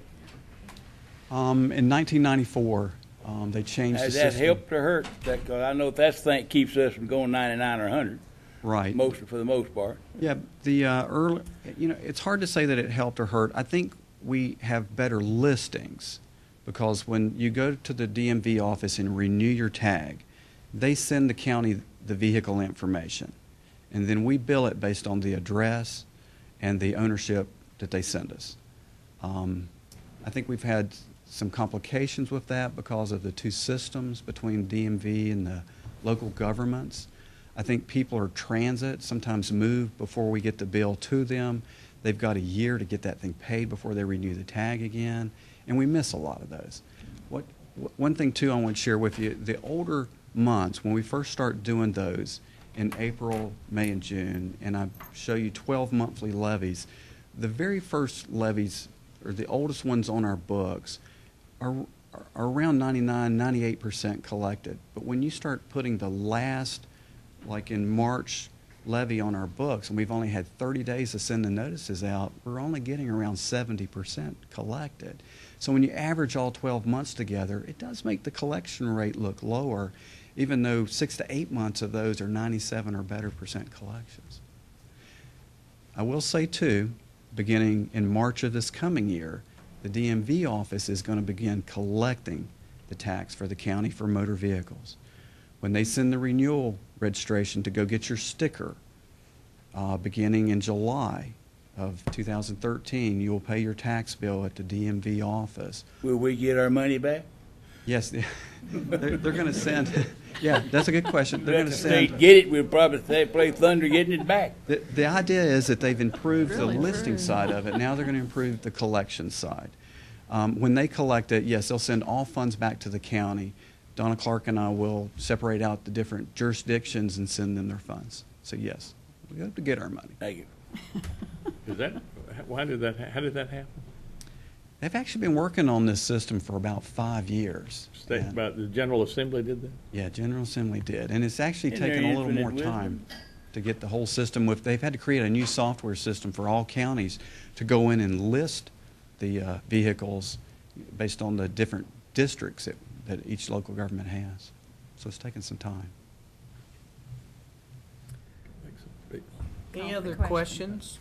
All right. Question's been called. All those in favor of approving the settlement and new bill statement, say aye. Aye. All opposed, no. This motion passes 5-0. Thank you. And we will get our new bills out here around the middle of the month. One thing I want to say about the new bills when we do send them out, everyone knows when you pull out the tax bill and you look at it, you mail it to Charlotte. This year, you will not be mailing it to Charlotte. You'll be mailing it to 35 Woodfin. Hey, We'll be processing the hallelujah. mail in our office in an electronic form that's going to be as good or better, I believe, than what the bank had been doing for us in Charlotte. So hopefully we put You're that. going to have a drop box? Yes, we still have a drop box, which is used. Can't need to save the 42 cents or whatever. That's right, and that's used a lot. We're considered a time or two, we may have to get a bigger one. So you drive up and drop it in. The next thing I want to present to you tonight are the insolvents. Insolvents are bills that are uncollectible in different forms. I grouped them into 3 different areas for you, and I'll kind of go through those real quickly and give you the total amount and a total number of bills. The vehicle bills need to be older than 12 months. There's 472 bills that are on our system that we cannot find owners to collect. The amount of that totals up to $36,141.48. The second set of bills are bills that are 10 years and older. Now, these bills, I'm barred from using forced collection means, meaning I can't do a foreclosure, I can't do a wage attachment, I can't do a bank attachment. I can keep sending notices to folks, but if I can't find them, that's kind of where this state is right now. The status on them, I should say, is that we're finding it difficult. So I'm going to bring you 108 bills that total $16,866.39. Then in the third group, I have personal property bills only that are 5 years and older. In this group, there's 153 bills that total $31,940.98. The 3 groups together total $84,984.76. And a request for you to allow me to write these off our books as uncollectible. So moved. Second. Motion by Commissioner Bailey, second by Commissioner Jones. Any discussion? All those in favor say aye. Aye. All opposed, no. Motion carries 5-0. Thank you very much.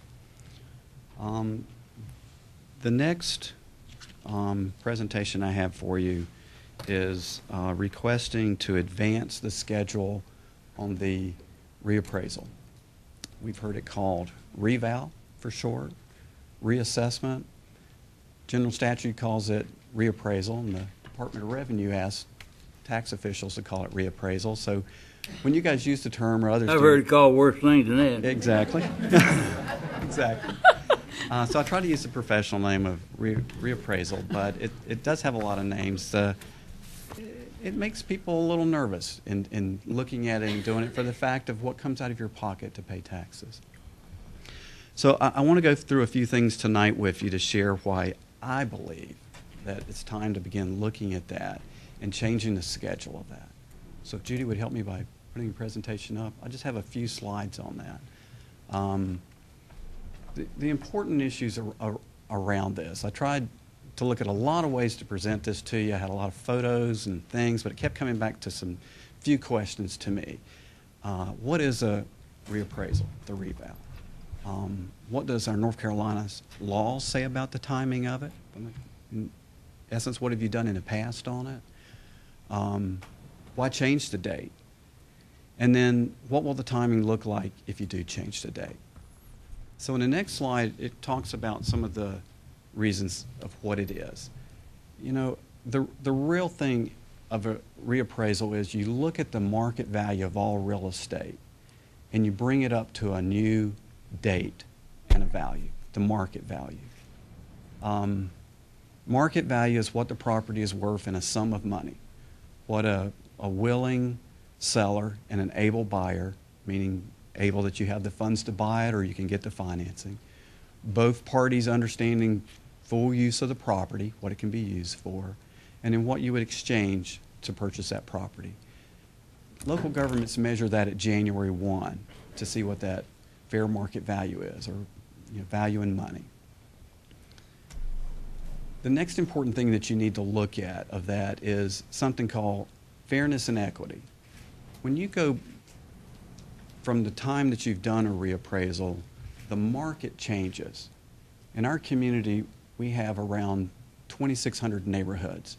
And neighborhoods are like properties. They're houses that are built alike, by the same builder in a lot of examples, or the style of the homes are alike, that we can look at that particular neighborhood, look at a few sales, and make a determination of what those values should be for the entire neighborhood.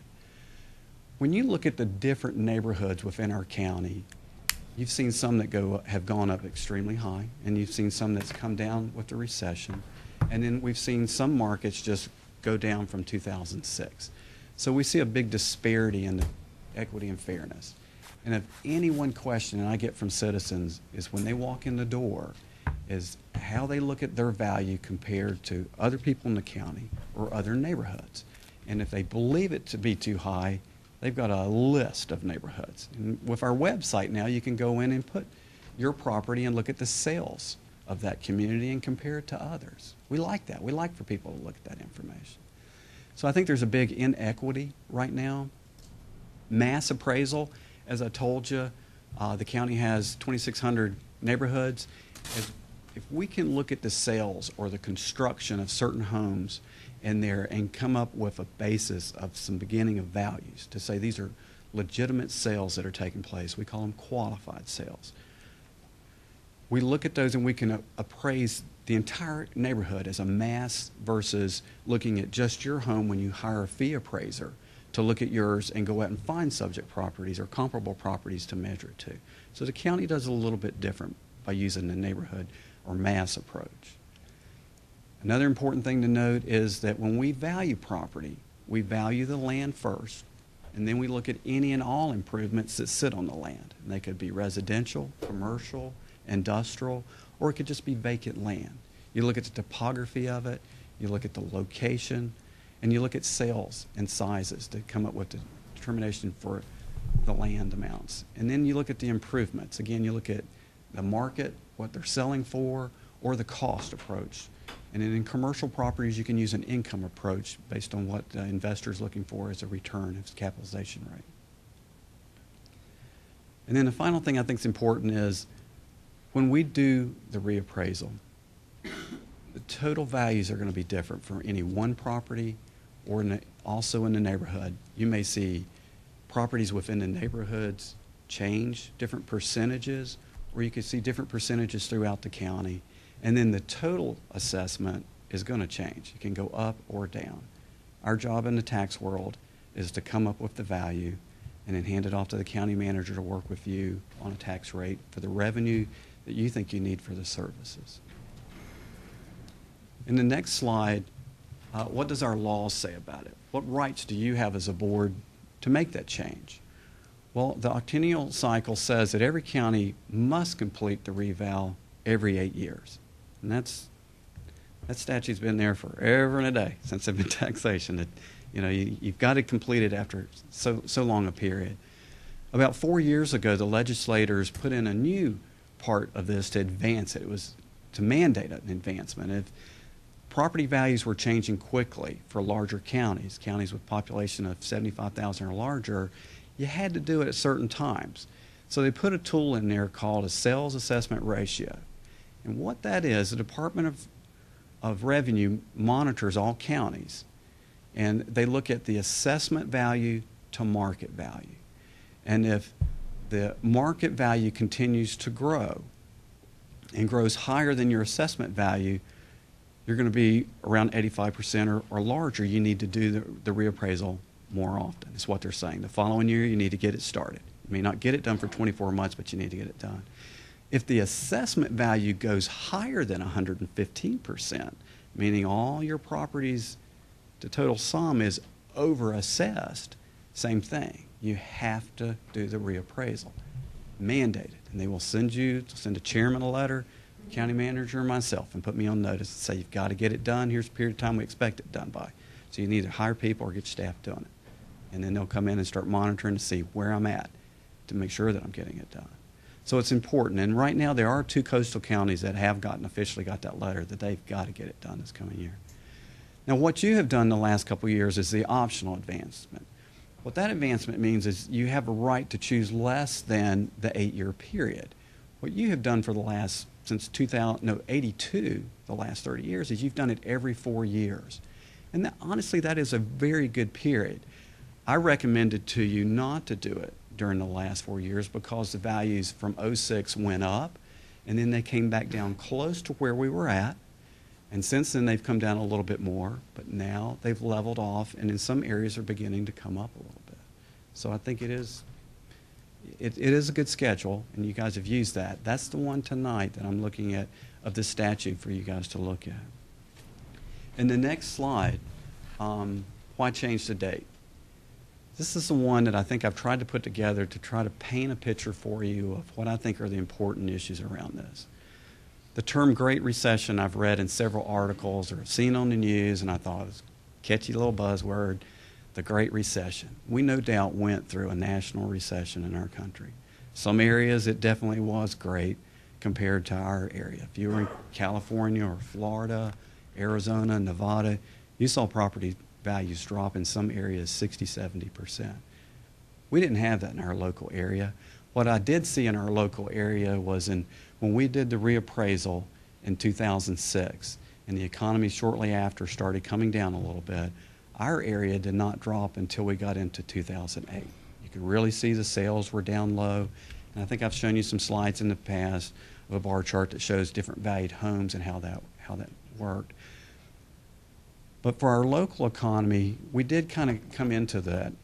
And from 2008 to 2010, you really saw the values of sales drop, values of some homes drop.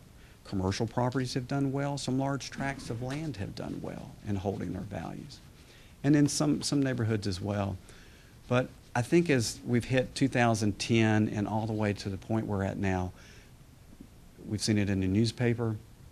I work with the Board of Realtors, and they're reporting that sales are becoming stabilized in a lot of markets. We've seen a lot more sales come through. They're very qualified sales. They're not being people forced to sell their properties at huge discounts. So we're seeing a better economy to look at and make decisions with data on how to do a reappraisal. Neighborhood changes. This is something that, as I told you, when you look at the 2,600 neighborhoods that we have, there has been a tremendous amount of issues and things that have changed neighborhoods. We've seen neighborhoods sprout up in areas. We've seen lot sizes change. We've seen home values change from what they were established. A lot of things there that have caused our current fairness and equity not to be there any longer. It's not fair in neighborhoods.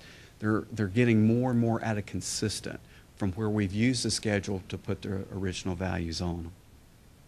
New developments, we have a list of around a little less than 80 new developments that got started somewhere between 2004 and the time the market dropped. A lot of developers went under. Some didn't finish the amenities or the roads. Some had to put the land back together as a large tract. There are many things that happened in new developments. But what we did in 2006 on the majority of these, a list that I have of about 78 developments, we valued them at what they were selling for at that given date. Somebody set the market by people buying homes and buying lots. And today that market is gone in a lot of those developments. A lot of those developments that had some mid to higher end homes have come back and started a completely different type of development. They may have been building like a $600,000 homes in some of these developments. They're now building $250,000 and $300,000 just to sell them, which hurts the higher end homes that were there in a different market. So we've seen a lot of things with the newer developments. Established neighborhoods like Montford, Maverick Hills, Oak Forest, some that have been there for years that the developers have completed, but some people have still bought some lots that have not built on them, that are still building today when we see new homes pop up, values have held pretty well. In some cases, some of those neighborhoods, the values have increased with today's markets. Again, that's what the market's doing. Our office only reads the market of what buyers and sellers are doing. We do not set the market in any way. The last thing I would say, the fairness and equity, when I look at a 7-year period that we're in, the further that we've gotten away from the reval, I think the more disparity in property values there are. I myself truly believe there is a need for it. I want to ask you tonight to advance that schedule based on that need and bring everybody's property values back to one level. And we're going to do that at 100% of market value. And all of them will be the same. And then you have a right to set the tax rate based on that total valuation. But in my mind, it gets everybody back on a fair playing field when we do that. That's the fairness side of it and the equity that citizens see. Now, in the next slide, if you so choose to do that, let me run quickly through this, and then I'll entertain some questions from you. I will ask to set the date tonight. If you do that, next week I will present the schedule of values to it. You'll find it on your desk when you get in Monday morning with a memo from me. Shortly after that, we're going to do a public hearing. We're going to talk to the public about it. Kathy Hughes is going to run an advertisement in the paper and let everybody know that I've got a copy they can come and look at, and I'll sit with them and answer questions. I'll give them the privacy they need to go over that book if they want to look at it all day long. It does need to stay in our office. As soon as you approve it, I will put it on the website that everybody can see it, but we're going to advertise and let everybody know where it's at, and it is available. Once you approve that schedule after the public hearing, we're going to continue to work the neighborhoods, get our values set, and we plan on mailing the notices in January of 13, like we have in prior years. Citizens will have a right to appeal those from February through April. Now, after April, if we change values for whatever reason, they have a right to appeal those. But after the Board of E&R that you appoint members to convene, the true appeal side of it is over. The board will begin hearing those appeals. We expect from past years quite a few number. Most of them we work out. Most of them are disparities between what's at their property today and the data we have in our database. It is mainly a cleanup tool for us to get one-on-one of what's out there. Board of E&R will probably hear around 100 cases that need to be heard. And then there's a few cases that may go to a higher level. But we'll hear those cases through December. I will get the values to County Manager, Wanda, and we'll begin making some projections on what the appeal loss might be. She will work with you in May and June to set a tax rate. And then from there, and getting the tax rates from all the other jurisdictions in our county, we'll plan on mailing the tax bills with the new values in August of 13. That's the thumbnail sketch of it. There's a big, huge calendar or schedule in my office that you can see that's got daily and monthly events that we have to hit in order to get it done in time, which we're on track. But at this point, I'll answer questions for you. Again, I know it's a little nerving to talk about reval, but it's an important thing I think we need to discuss. All right, sir. Thank you, Mr. Roberts. Any questions for Mr. Roberts? Well, I would just like to say that I'm in favor of what Gary has told us tonight. I think he's laid out the situation as it is evident here in Buncombe County. I think the fact that we want to be fair to our citizens is paramount on your mind. I think the fact that we do call you the compassionate tax collector, and you do try to put situations forward that our folks can come and speak to you or your staff personally about situations that they have. And so I'm in favor of what you have laid out for us, so I'd like to make a motion that we approve this. Second. There's been a motion by Commissioner Peterson, a second by Vice Chair Stanley, to approve the resolution advancing the scheduled reappraisal. Is there any other discussion? I will have some comments, but I don't have any questions. I'd like to hear from the public if that's possible. Okay. We will hear from the public. And then I'd like to make a comment after the public makes their statements. All right, any comments from the public? Mr. Fryer? Yeah.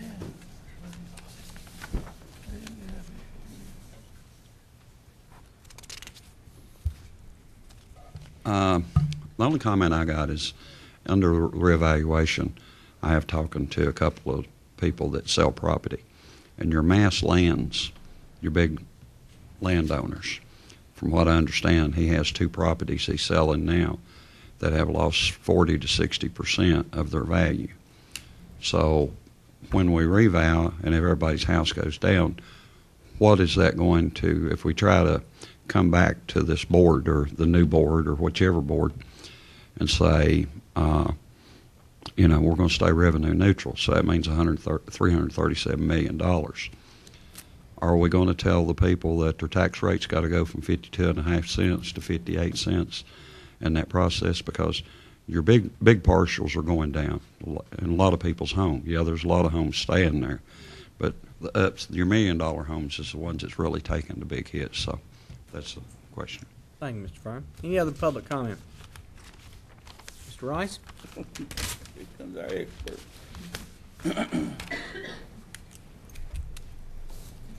Expert on everything. Thank you, Mr. Chairman, members of the board. I wish we'd have had notice that we could have had public comment on this issue before we got here. My concern is, if you're going to be fair to the people, as your statement has been made, and you're all in consensus with, I'm sure, why was you not fair to the people before when tax reevaluation come around, and you should have reevaluated at that time rather than waiting till now? I might just be very, very blunt, but whenever you are set for 4 years, each 4 years, do them every 4 years. But when you see a time that the taxpayers are fixing to get screwed, and then you send it out and say, no, we're not going to reevaluate, and we're not going to drop the tax rate except 0.5. I mean, that's a slap in the face when Hendersonville did the right thing and reevaluated, and Buncombe County did the wrong thing and saved their money and put it in the bank at the taxpayers' expense and at the expense of a lot of poor people and people that can't afford to pay their own taxes. So I think we have a lot of heart-wrenching decisions up here to make. Well, I don't know that you got heart-wrenching decisions, but you're making decisions. But my concern is that the taxpayers is needing some relief. Now, let's ask another question to go with all this that I've said. Is this a political decision being made to do the people in if a new board takes over where they look badly? That's usually the way politics works anyway. So I'm just putting it out there. Thank you, Mr. Rice. Any other public comment? Yes, sir, Mr. Yelton.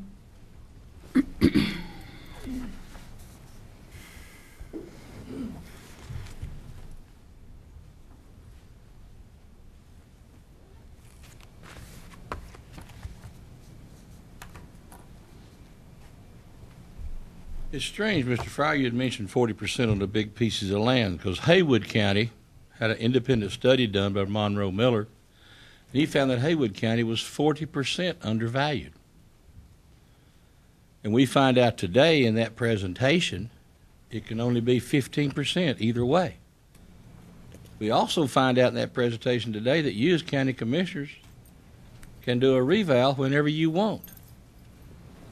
So a reval could have been done based upon the index of the news that we know anytime you wanted to do it in the past 8 years or the past 12 years. And that's what I think is important. So if you really want to be fair, I think this board ought to develop a plan to work with the realtors, and when the market changes, since you can do it by these communities, do it every year if you have to reflect the market and be fair and just. Now that means that you can't spend your money. You can't give $8 million to this company and $8 million to that company and $12 million to that company. That you have to spend your money wisely, and if you have a good year when to everybody you're taking money in, I think you need to put some of it in the bank and hold it for the lean years. But see, it's very easy to sit up there and just write a check. Real easy to do that because it's my money and it's our money. And I want you to start looking at it like it was in your pocketbook. And it was your money. Because I don't think one of you over there have overspent what you had coming in. Now, some of you may have gotten a little bit tight once in a while from business decisions you've made and so forth, but you very seldom have you spent 2 times what you make or 3 times what you make. So I think you need to seriously consider tying it to a real estate index and doing the reval based upon the ups and downs of the market. And forget this 4 years, 8 years, and playing politics with it. Thank you. Thank you, Mr. Yelton. Any other public comment tonight?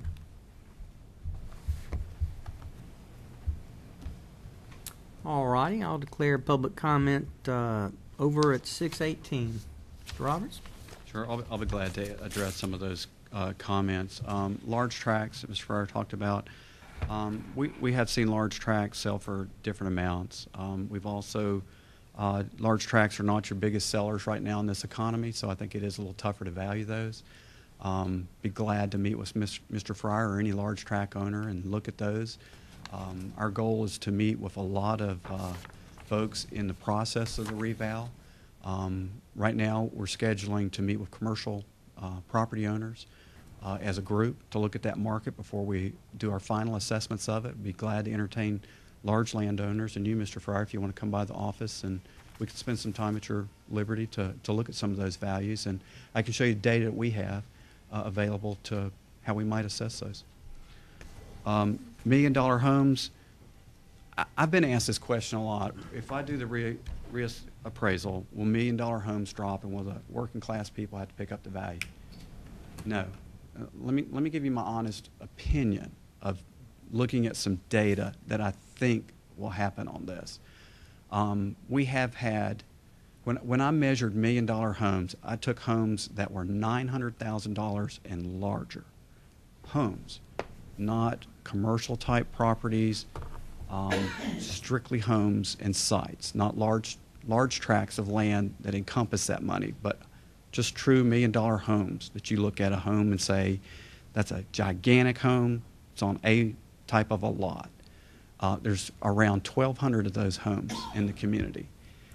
We've had 150 sales on those, and then looking at the neighborhoods, going back to those and those sales, I truly believe more than 25% of those homes are going to go up in value.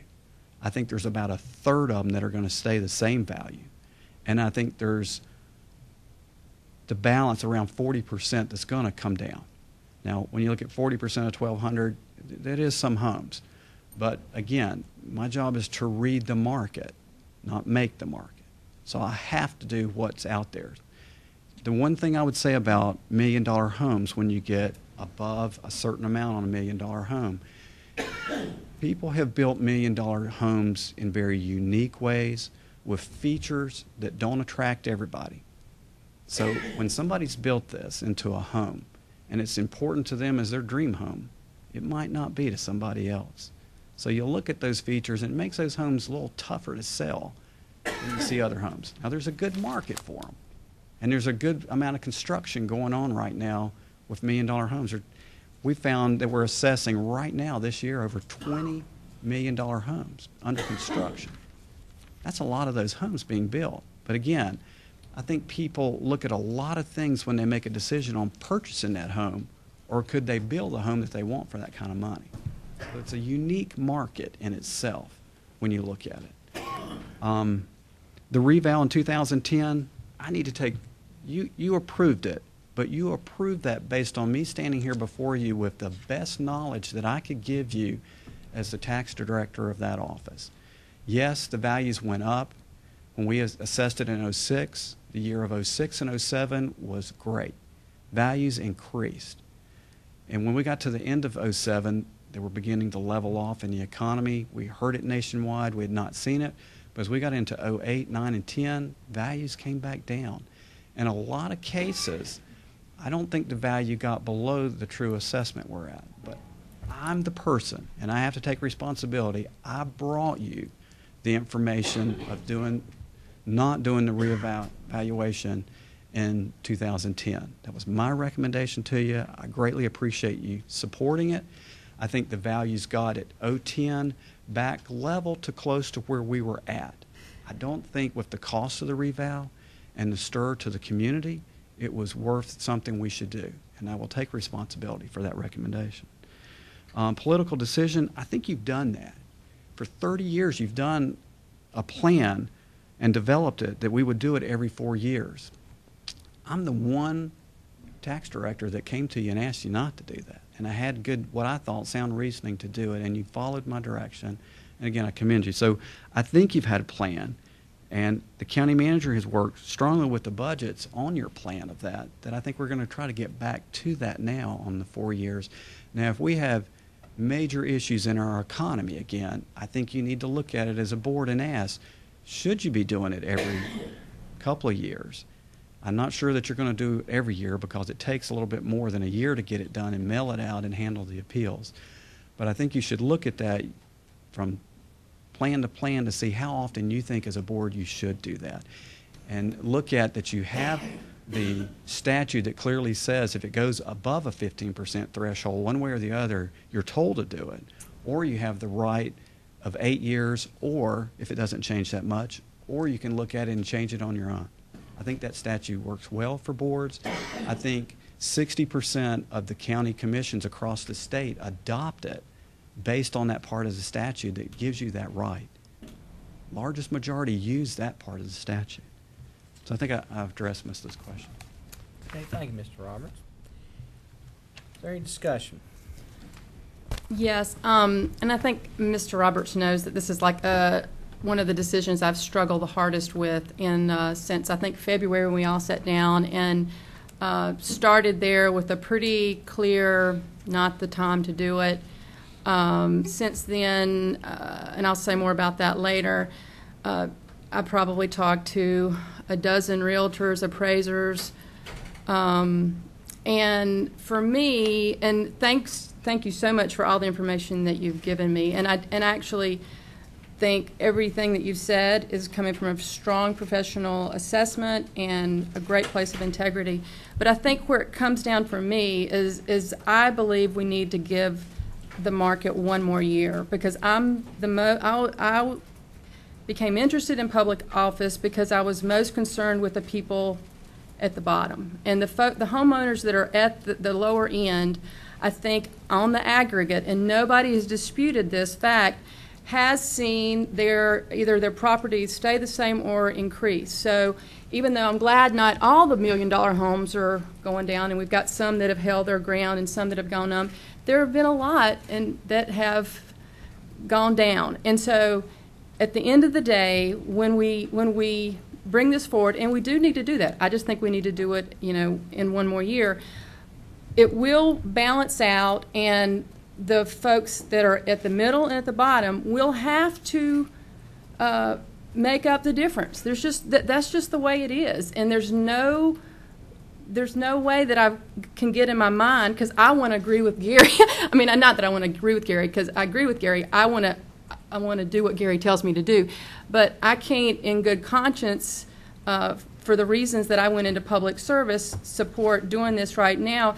Mainly because of the last phone call I had, which was from someone that works with people that are selling houses in that end of the market, and they're saying it's still very fragile, and please don't do anything that's going to upset the apple cart. They have held it in the road, and we are seeing positives. And this is the other thing that everybody agreed with. There's no crystal ball. Everybody agreed with that, but we are seeing signs of hope and of positive, that the sales price are going up. I've got my little newspaper from Sunday with the good news about that. So my feeling is, and it's more than a feeling, it's a belief, is that we are coming out of this, and if we can kind of hold the line for those folks primarily at the bottom and at the middle, then I think that everybody's going to come out stronger on the other end. So I really respect the work of staff. I respect the recommendation. There's no two ways about that. I just can't vote for the ramifications that I see for, a big swath of the working folks in Buncombe County. So I would be supportive of waiting one more year to reassess. So I guess in essence, if has a motion been made? It has. I will be voting against that. Been made. I will be voting against that motion that's been made. All right, thank you, Commissioner Jones. Is there any other comments? Well, if I could, just to underline the motion I made, it is in support of what Gary Roberts, who is our director of our tax department and a man who has years and years of credit and service in this area, has made the recommendation to us, and so I am in complete support of that. So I'm underlining the motion that I'm making to support what Mr. Roberts has brought to us. All righty. Is there a second to Commissioner Peterson's motion? Second. Second by Vice Chair Stanley. Any other discussion?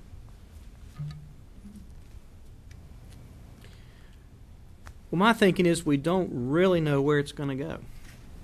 You don't know. The realtors I talk to say it's a lot better. We certainly remain a desirable place to live, but people can't seem to unload their homes in other areas to move here. We're going to have to do it either next year or the year after that. I think in fairness we should probably do it next year. I think for the reasons you've talked about. My gut is we're going to be surprised at which go up and which go down. I'm not sure the market is really normal. And the realtors I've talked to will tell you that in a heartbeat. It's not a normal market. We don't know. But I think I'm going to support the motion. I think it's on balance what people need to know. And that's where I'll be. Any other discussion? All those in favor of the motion to advance the reappraisal to next year, say aye. Aye. All opposed, no. No. Motion carries 4-1. Commissioner Jones against. Thank you. Thank you. All right. Designation of voting delegate to NCACC annual conference. Mr. Chairman, I nominate and thank Vice Chair Stanley for his great service as serving as our delegate. Nominate Vice Chair Stanley. All right. Any other nominations? Stepped out for a minute. Okay. But it's going to be I think we're all in favor. So. Okay. Why don't we go ahead? We'll go ahead and vote. Is there a second? I'll second it.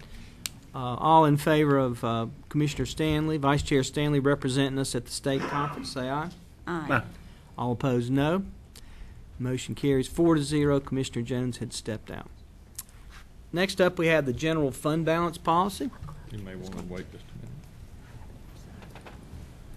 minute. Okay. Mr. Chairman, members of the board, I would like to start. There's two policies on your agenda today. One is the fund balance policy, one is the debt policy. And if it's okay with you, I would like to start with the debt policy simply because that's where my PowerPoint starts and it's easier. Okay. Want to wait just a minute? Want to wait? Okay. Yeah, we'll take a minute break here. And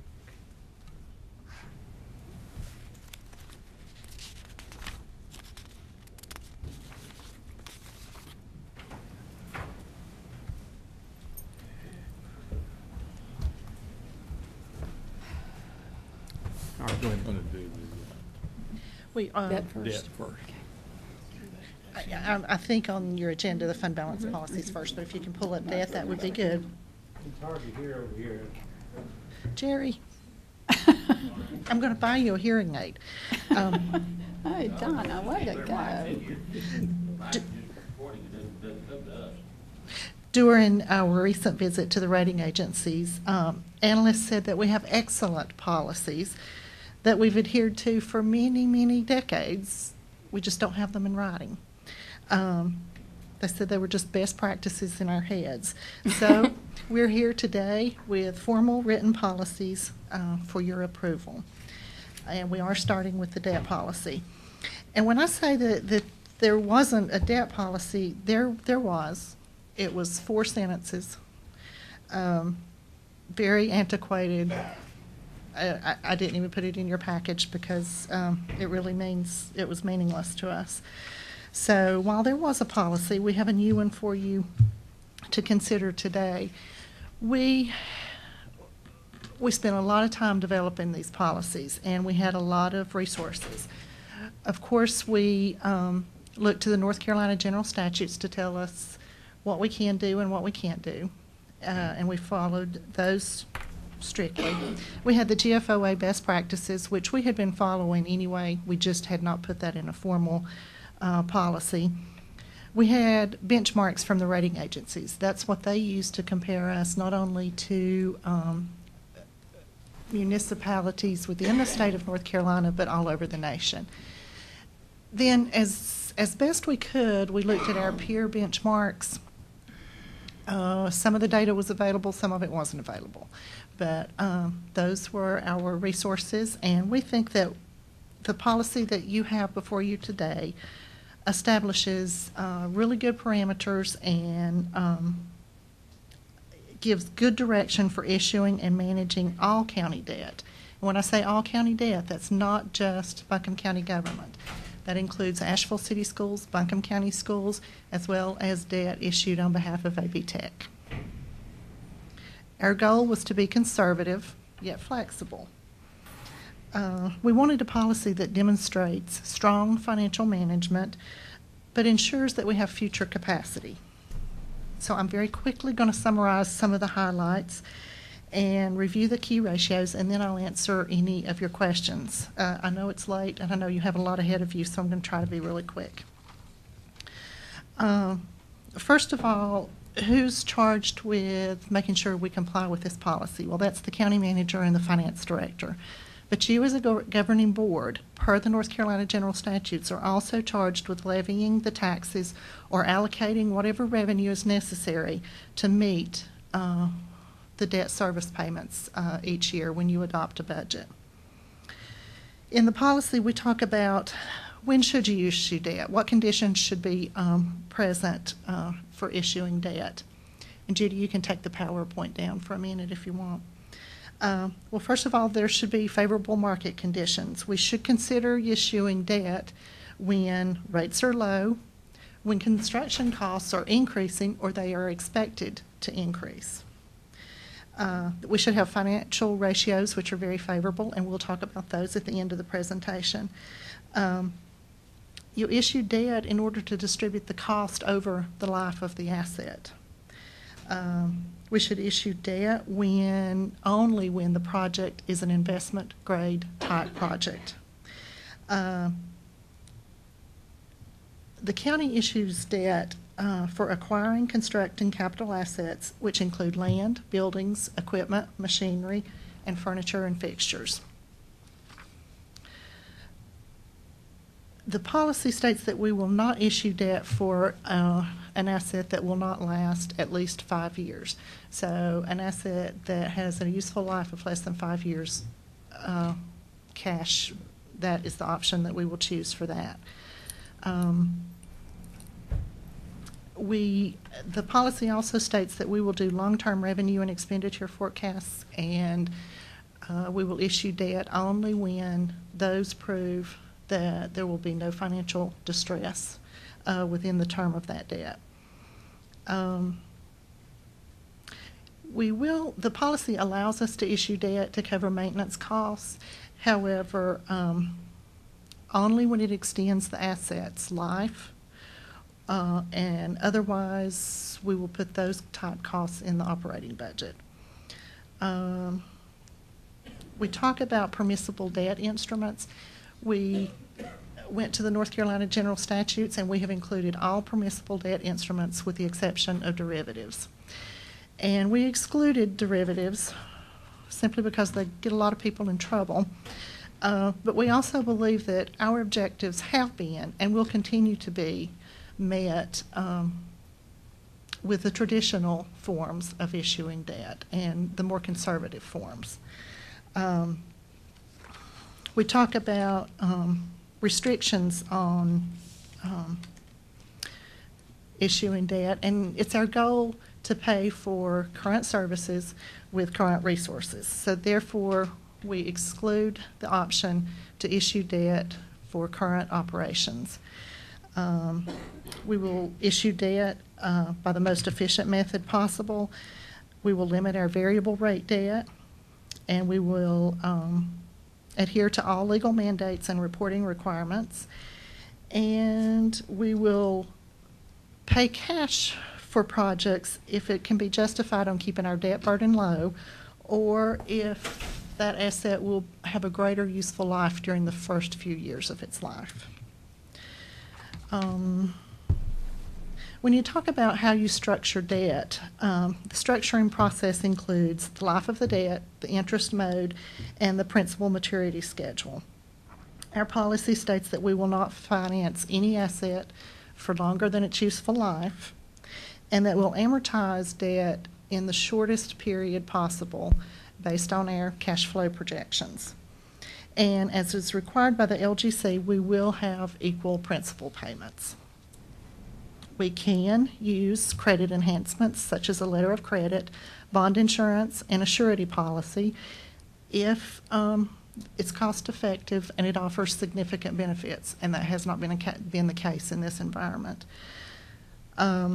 We can capitalize interest during the period of construction, and when it's feasible, we pool multiple projects to lower the cost of issuance.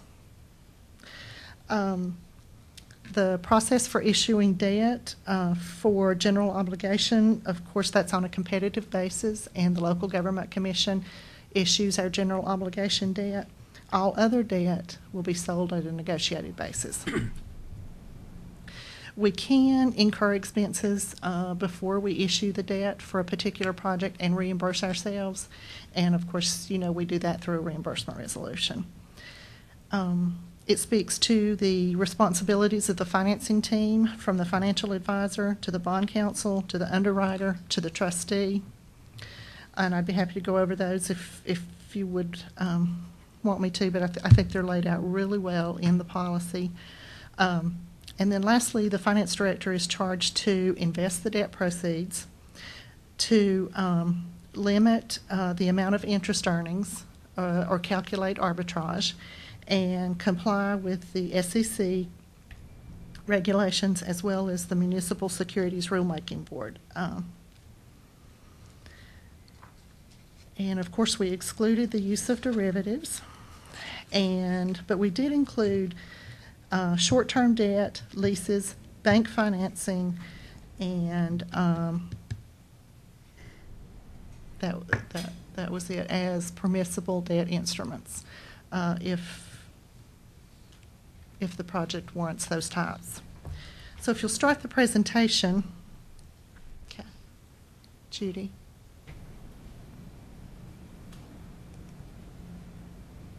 I think she expects me to do this myself.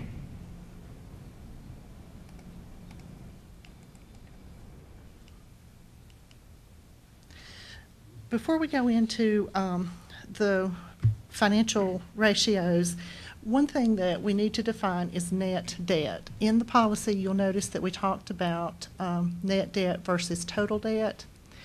Net debt is debt that is supported by general fund revenue and taxes, less resources restricted for debt service. Now, if you look at the bottom of the page, you'll see that our total debt is almost $325 million. But if you'll look at the chart at the top, the School Capital Commission Fund, the AB Tech Capital Fund, the Enterprise Fund, and the Project Development Financing Fund have legally restricted sources of repayment. So we take those out of our calculation, and so our net debt is $185 million, approximately. Does that make sense? So let's go into the ratios that the policy speaks to that we will adhere to. The net debt per capita speaks to how much debt is outstanding per person in the county. The county's ratio is just over $500. The policy says that we will not exceed $1,000. And if you look on the right, you see the red, yellow, and green arrows. And those are the benchmarks that the rating agencies use. Anything less than 1,000, they consider low. Anything in between 1,000 and 5,000, they consider moderate. Anything greater than 5,000 is considered high. And in this case, we like low. We like low. We like low. Yes. And while we're at break, what is the amount of interest we pay on our debt right now? And I know we've got a lot of different debts, but we have generally, a lot of different debt with a lot of different interest rates. So we refinanced after our AAA bond rating change, and with that, what will it be if we have or we haven't since we got that good news? That's a good question. We had a refinancing when we got the AAA bond rating. We are contemplating a refunding to convert our variable rate debt to a fixed rate debt. And we think we can do that at under 2%. Great. Good rate. The next ratio is net debt percentage of assessed tax valuation. That's just the amount of debt versus the assessed tax value. The county's ratio is less than 1%. Our policy sets that limit at 3%.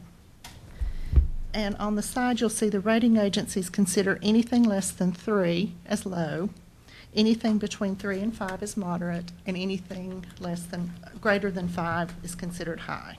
And again, we like low.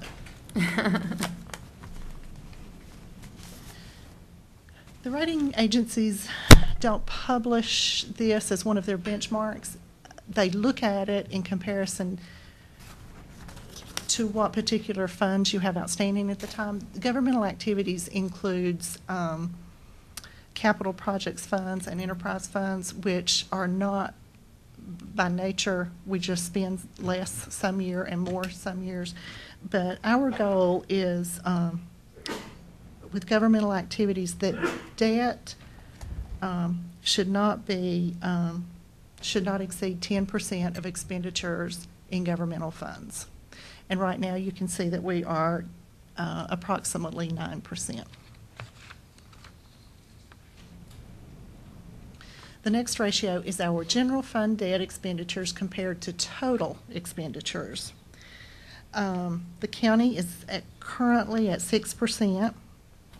Our policy states we will not exceed 8%. And the rating agencies consider anything less than 8 as low, 8 to 15% as moderate, and anything greater than 15 is considered high. Principal retirement within 10 years.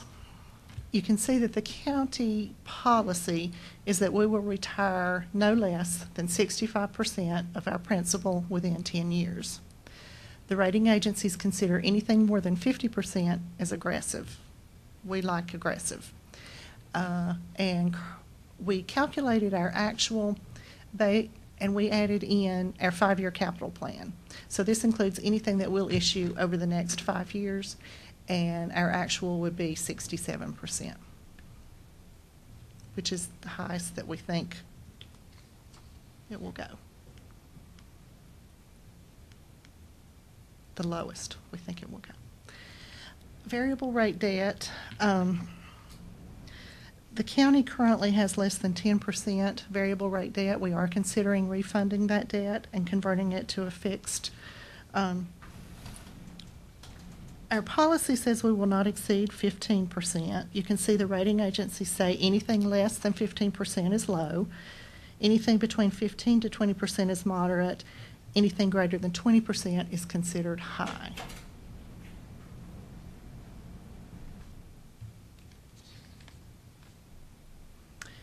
And I think that's it. Before we talk about fund balance policy, can I answer any questions on the debt policy or debt in general?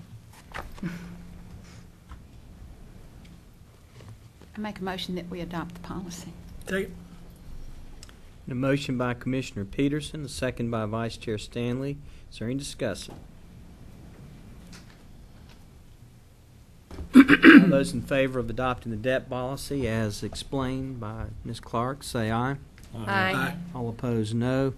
The debt policy is formally adopted 5-0. Thank you. Judy, we'll start the next presentation, please. Fund balance. Everybody's favorite. I added this at the last minute, and I so apologize for it being so blurry. Back in the office, it was not like that. But then when I printed it, I thought, oh no. In the past year, fund balance has undergone reconstruction. Under old GASB, or the Governmental Accounting Standards Boards, we had basically two types of fund balance. One was reserved and one was unreserved. Our new components of fund balance, there's now 5. And those are non-spendable, restricted, committed, assigned, and unassigned. So under the old system, you had unreserved fund balance, which is what we calculated that famous percentage on, the percentage of fund balance compared to your total expenditures for the year. Now you have to add 3 types of fund balance together to get a comparable, to get as close as you can to what was unreserved. Those are committed, assigned, and unassigned. So now 3 components of fund balance make up the percentage that we will benchmark against. So if you'll look at your policy,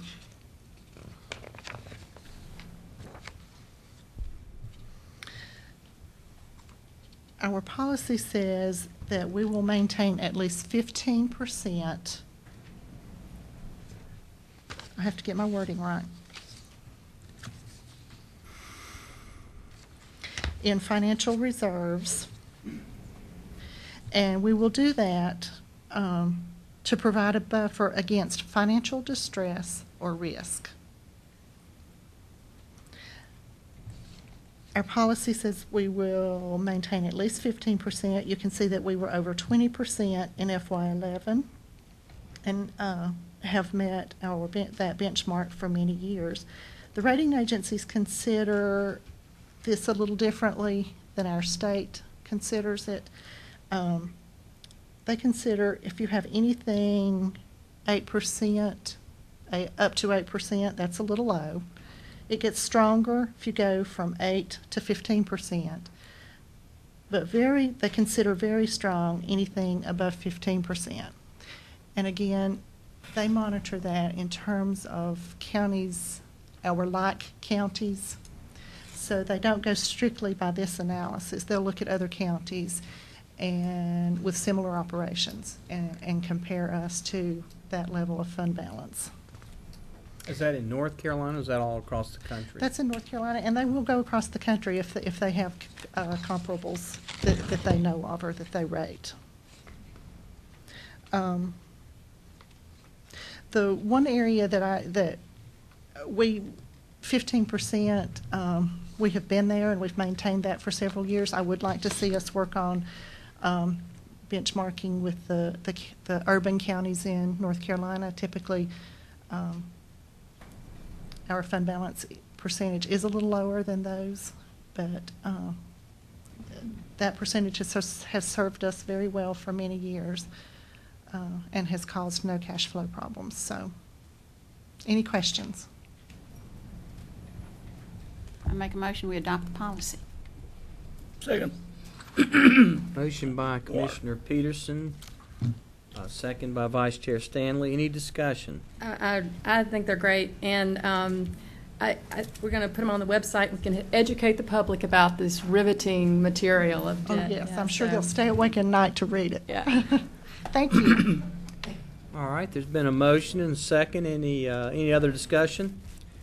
All those in favor of adopting the general fund balance policy as presented, say aye. Aye. All opposed, no.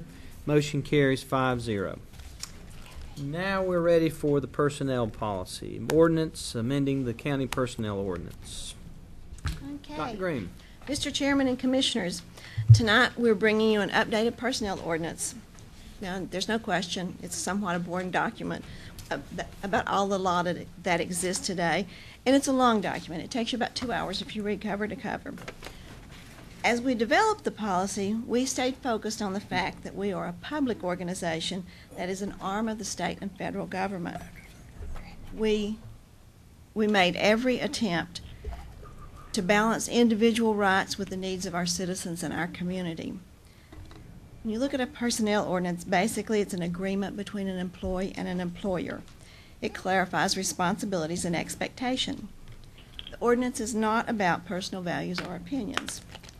Instead, it clarifies that we are here to comply with current laws. The ordinance is also consistent with the county's philosophy to recruit and retain a well-qualified, high-performing workforce that is focused on providing quality services. The ordinance builds a framework based on existing law. We recognize that there are other personnel-related issues being dealt with by many organizations across the country. My job as an administrator is to bring you a document that complies with current federal law, including federally defined protected classes. There is a lot of housekeeping in this ordinance, everything from making sure that there isn't any conflict between the sections to making the document flow more smoothly for the reader. We did deal with a number of issues that we've heard about in this boardroom. One of those issues is Clint Gorman's suggestion that we return all employees to a single-tier longevity schedule. This ordinance does that. What you have before you is a cost-neutral document. If one change increased a cost, there's another change that decreased the cost by an equal or greater amount. As we went through the document, we also reviewed insurance and vacation tiers and found them to be both competitive and fair, so we kept those tiers in place. As the manager, I have a responsibility to manage in a thoughtful way. We have a capitated revenue stream and mandated services that have grown exponentially. With the help of a really solid management team and a great workforce, we constantly monitor and assess the best way to meet our program and service demands and do that in a physically responsible way. This includes ongoing evaluations, which we've done for years. It is critical that we manage the county in a really strategic manner. We are very results focused. That's the way we gauge ourselves, and that's what we want to tell people about. Did we get where you wanted us to go? We have had comments about transparency, and we do work hard to be transparent. However, a new topic was brought up yesterday, and I expect tonight that we'll hear about it, about the issue of sexual orientation. That is something that we considered and debated as we prepared the ordinance. The debate was long and involved many ways that we could look at the issue, but it really came down to a legal issue. And we can talk with you in closed session if you want to get legal advice about a change to the ordinance, but we would need to do that in closed session. Since January, there has been a fair amount of employee unrest.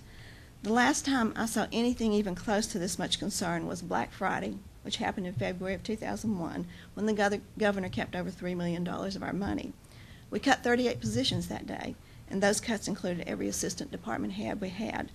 There was plenty of anxiety, too, at that point, but that's the last time I saw this level of anxiety. When we look at Buncombe County, we have 240,000 citizens, and we serve each of them at least once in the course of a year. Many times, we see them several times. So Buncombe employees easily have 1 million citizen contacts every year. For me, and I know for you, our employees are our most valuable resource. And I personally want to thank each of you for your guidance, your direction, your support, and your courage as we move this county forward. I do think we owe it to this workforce to adopt an ordinance so they can get back to work, knowing there is support for them to continue to make the many life and death decisions we ask 2/3 of them to make on any given day. In preparation for today, we offered each commissioner the opportunity to meet with staff and go over the changes. Those changes are well documented in the executive summary that's on the web page in case anyone wants to read those. I think we answered the questions of all of you who did contact us with questions. There is a lot to go over tonight. So we're going to do this in two parts. First, I want to introduce our health director, Gibby Harris, and Gibby is going to share information about the public health changes we have in the ordinance.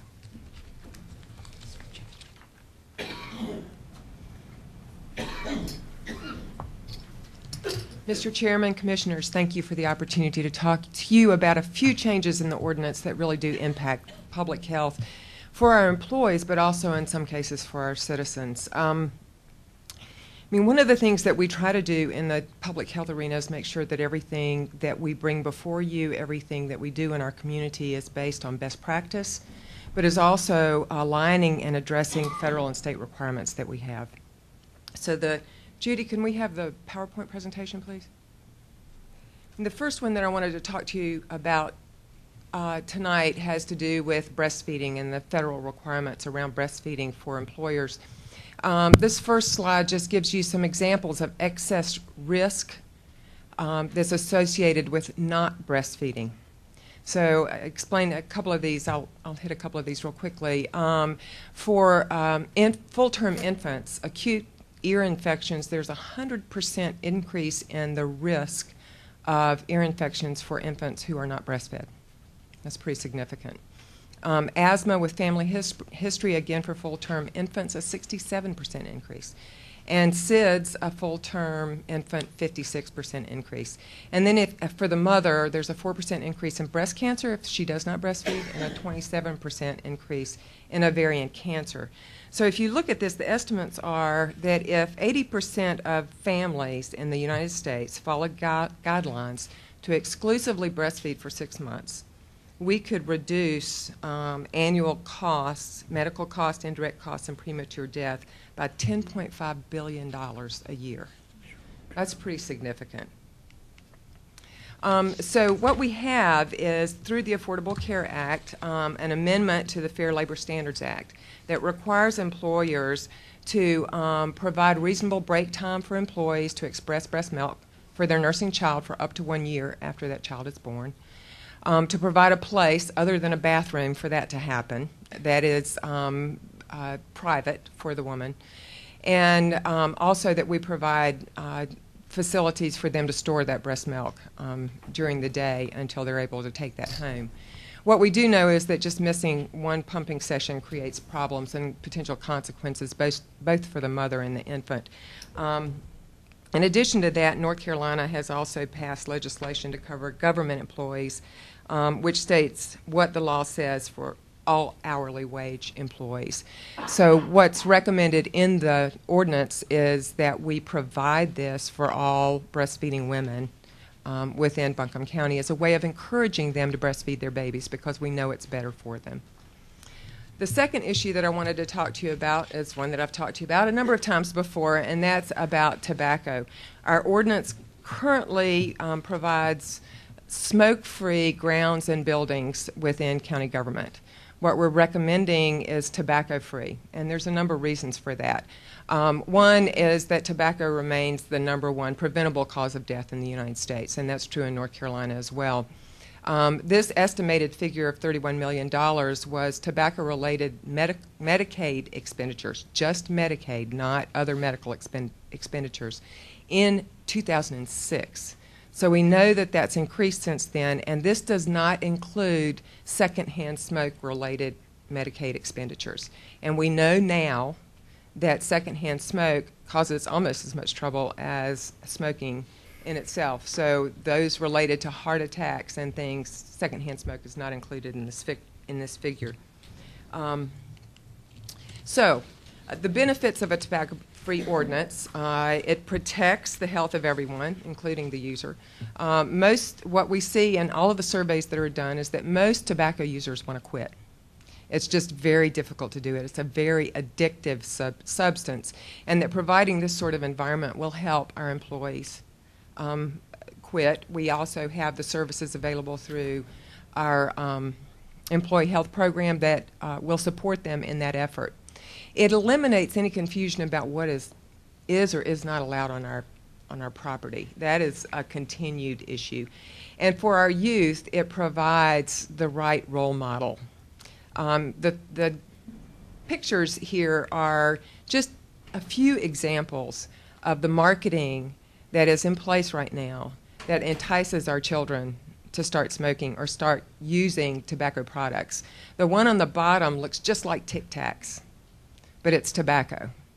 The one on the top are strips that are very similar to gum and other types of substances that are out there for kids to use. So we continue to fight that marketing that's going on that targets our youth. So again, the recommendation is for this tobacco-free ordinance. The other thing that I will mention is for our health department to meet our accreditation standards. The buildings that public health services are provided in on the grounds surrounding those buildings need to be tobacco-free. And we are in a year where we are being reaccredited, so it would be helpful to have that in place as well. I left at your places a resolution that was passed by our Board of Health around this particular issue. I'm not going to present that to you tonight, but it's there for your reading.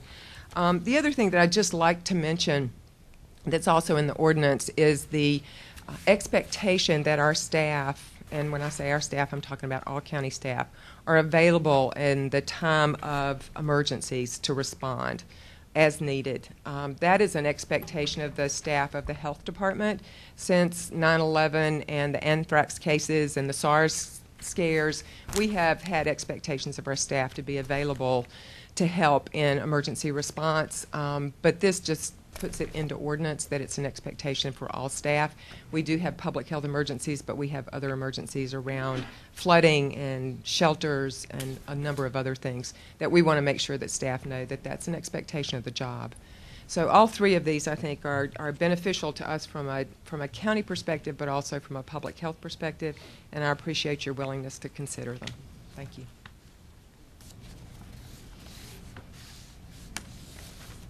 Lisa Eby is going to share some information about the process and the changes to the ordinance.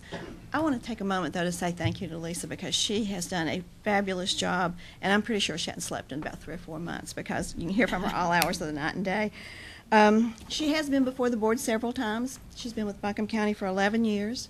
She holds an MS in biostatistics, a master's degree in social work, and she is a licensed senior professional in human resources. We're very fortunate to have Lisa with us, and she's going to go over the changes to the ordinance. Okay, as Wanda said, this is not particularly sexy material. But it's very important material. It's material that needs to be addressed and really needs to be addressed on an ongoing basis. There have been changes that have happened out in the external world that have propelled us forward and with a more sense of urgency to go ahead and address some of these so that we're in compliance. I want to go over those tonight. A personnel ordinance is nothing more than really laying out for employees what they can expect in the employee relationship, from something as simple as when do I need to show up to work and when is the day over, to how do I get paid, or how do I request leave. So it's very basic. It's foundational information. An ordinance becomes especially important in matters of predisciplinary matters and disciplinary matters, as well as when we dismiss an employee. When you are faced with potential lawsuits or a wrongful dismissal, it's really important to make sure your ducks are in a row. It needs to be current, and it needs to accurately reflect the conditions of employment law and the current law that's in the environment. Judy, can you pull up the PowerPoint, please? Thank you. Okay, so when we look at the current reality, I talked about this the last time I was before you. We have a workforce right now that, through the Great Recession that Gary referred to, is very flat, it's lean, it's specialized, and we work within a team environment. Those are the current conditions that we work under. Externally, there have been some significant changes in employment law and practices. FMLA was amended in 2009. The American Disabilities Act was amended and came into effect in March of 2011. We have issues that Gibby just talked about that dealt with coming into compliance for providing breastfeeding support for mothers returning back to work after FMLA. Workplace violence, as you know, is an issue and needs to be addressed from a liability standpoint for employers. And the list goes on. And so it's important, as these changes are occurring, that we're responding quickly and we're addressing them through changes in our policy. Also, the other current reality right now is that we are beginning to see an uptick in the economy. And as Gary talked about, as we talked about seeing some promise in the housing industry, that's one of those leading indicators. We're also going to have workers who are going to start looking around. We hired workers when nobody else was able to hire them during this economic downturn, but we had cut back on some particular benefits, just getting people into the door. And we were lucky because there weren't other places for them to go, but now we need to think forward and how do we retain those employees. And then just in general, there is a very large increase nationally in the number of lawsuits that are being brought forward with the EEOC. And I'll talk about that in a minute.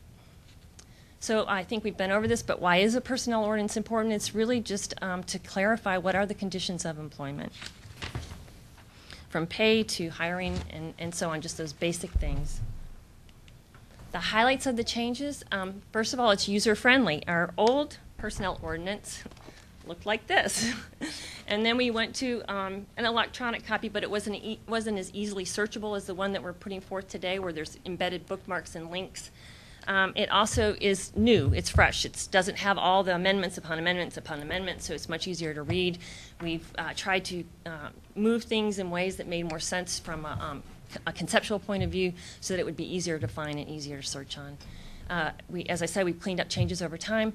We've updated this ordinance to reflect those changes in employment terms, which I'll talk about in a minute, and federal and state laws. We did adjust some benefits, in part in response to some of the concerns that have been raised by commissioners. And then we have placed the policies in the appendix, and we did this very mindfully. We did this so that we could rapidly change as there were changes in law to make sure that we were in compliance, rather than having to bring the whole ordinance in here and having it to be reapproved. I want to start out with one of the things that we have added to the ordinance, and this is core values for employee conduct, and they're found in Appendix A. And what's interesting to me when we were talking earlier today about New Belgium, you know, they talked about how they had a brand, and their brand was all about sustainability and everything that they did, and that they wanted to leave a smaller footprint, a better footprint wherever they went. And it's very clear from their employees and the way they conduct their business that that's what they're about. So core values for employee conduct, they provide that kind of touchstone that really answers to employees, what are we about and how do we conduct ourselves? And toward that end, we have adopted 8 core values. They're fairly simple, and I think they reflect the way that we do business. It's simply choosing the action that strengthens our community, both in the short and the long term, demonstrating you matter to me in all your actions, leading from a place of professional pride, paying attention for ways to improve things. I think we constantly hammer that into people as well. Building a positive team and family spirit, using your time wisely, opening yourself up to the rich diversity of people and perspectives, and being honest and ethical. And you may wonder why you have to have being honest and ethical, but having sat through some unemployment hearings and had attorneys say to me, do you have a policy on not lying? I thought it was important to put that in there, and I think it also defines our public trust, and it's very important and critical to the work that we do. So why does it matter to have these core values? About a year and a half ago, we invited employees in the Stand Against Racism event to be a part of a common space assessment where we went through our buildings and looked at them in a way. We came through with fresh eyes. People entered our buildings silently. They came into our parking lots and they looked around and they just observed. And what they observed at that time was that we had a lot of no's. We had no parking, no smoking, no guns, no weapons. That the message when you walked through our door was a lot of no's, and it went beyond that. Out of that work came this idea that you matter to me, and it was an extension of that kindness campaign, but it also became important for us to create an environment that when people crossed our threshold, they realized they were moving into a caring community, and one where their success did matter, and we wanted the images that surrounded both the clients and our employees to be ones that spoke to the future and the reality that we wanted to live into. And so, again, this is a way of translating those core values. So you matter to me. Why? Because your success matters. Because I've faced hard times too. Because thriving families matter. And because being independent matters. So again, these core values become translated. They become something more than just something that's in a document, but they become a way that we translate what our core values are and hope to craft a culture and an environment that supports that conduct. I mentioned that nationally that the Equal Employment Opportunity Commission has seen a very large tick in charges. They believe this is due to people who are desperate in large part because of the financial situation. They're terminated from a position, and one way of dealing with that is to turn around and lodge a lawsuit against the employer for having terminated them. This is very important then to have an ordinance that clearly spells out our disciplinary process and does that in a clear way so employees understand it, we understand it, but it's also just as important that we have policies that are sound and are in compliance with federal law and state law. toward that end, the protected classes, these were designed by Congress. It started out as 5 protected classes: race, color, religion, sex, and national origin. Over time, as cases percolated through the system for discrimination, harassment, and other issues were brought up, it was expanded. North Carolina's political affiliation, physical or mental disability, age, veteran status, genetic information, and the list, you can see, it's gone on and on. It's like what I tell every employee, and I tell every new employee when they come through our doors, is that no form of discrimination or harassment is acceptable. That it's considered unacceptable personal conduct. It's not a part of our core values. It's not a part of who we are. We don't allow it. We don't tolerate it. We give them a means to report it. And we were revising that ordinance, as County Manager Green said. You know, we did have a very lengthy discussion about sexual orientation. There's a lot of court cases coming up. I suspect in the next few years the federal government will probably change with regard to that. And so we put a placeholder in the ordinance to say that, or any other legally protected class under federal or North Carolina state law. I originally had just state law, and Kurt, after a more careful read, realized my exuberance that we didn't cover all 52 states, and we probably should just stick with North Carolina. So that's part of the revision that we wanted to bring to you tonight. Again, compliance, and you see this long list of different policies that we have to be true to. I wanted to give you 2 examples to just kind of show you the kind of world that I live in on a day-to-day basis. If you have an employee who's sick, perhaps they have a diagnosis of cancer, they will go out potentially for surgery and treatment, and they will go out on the Family Medical Leave Act. And they will have their job protected for them for 12 weeks in which they can be out on unpaid or paid leave, and they know that when they come back, their job will be there. Many of these employees who do suffer from a chronic condition are going to come back and also be covered under the American with Disability Act. And that requires us to stay compliant and make sure that we enter into an interactive conversation with them, and we're doing our level best to get them back to work in a way that they can do the essential functions of their job with or without an accommodation. So it's very important, as these federal laws have changed, that we've stayed compliant with those. And the next example is when we dismiss an employee. Perhaps we dismiss them for unacceptable personal conduct. Maybe they were out on FMLA. And when they were out on FMLA, we found things in their caseload that made us realize, whoa, they're not doing their job like, the numbers were indicating we thought they were doing them. So they come back, we try and work with them or whatever, and they end up being dismissed. Then they can come back and say to you that you targeted them because they were on FMLA or because they had a disability, whether it was a known or unknown disability. So again, in this situation, it's very important that our policies are clear and that we're very careful in being compliant and following them.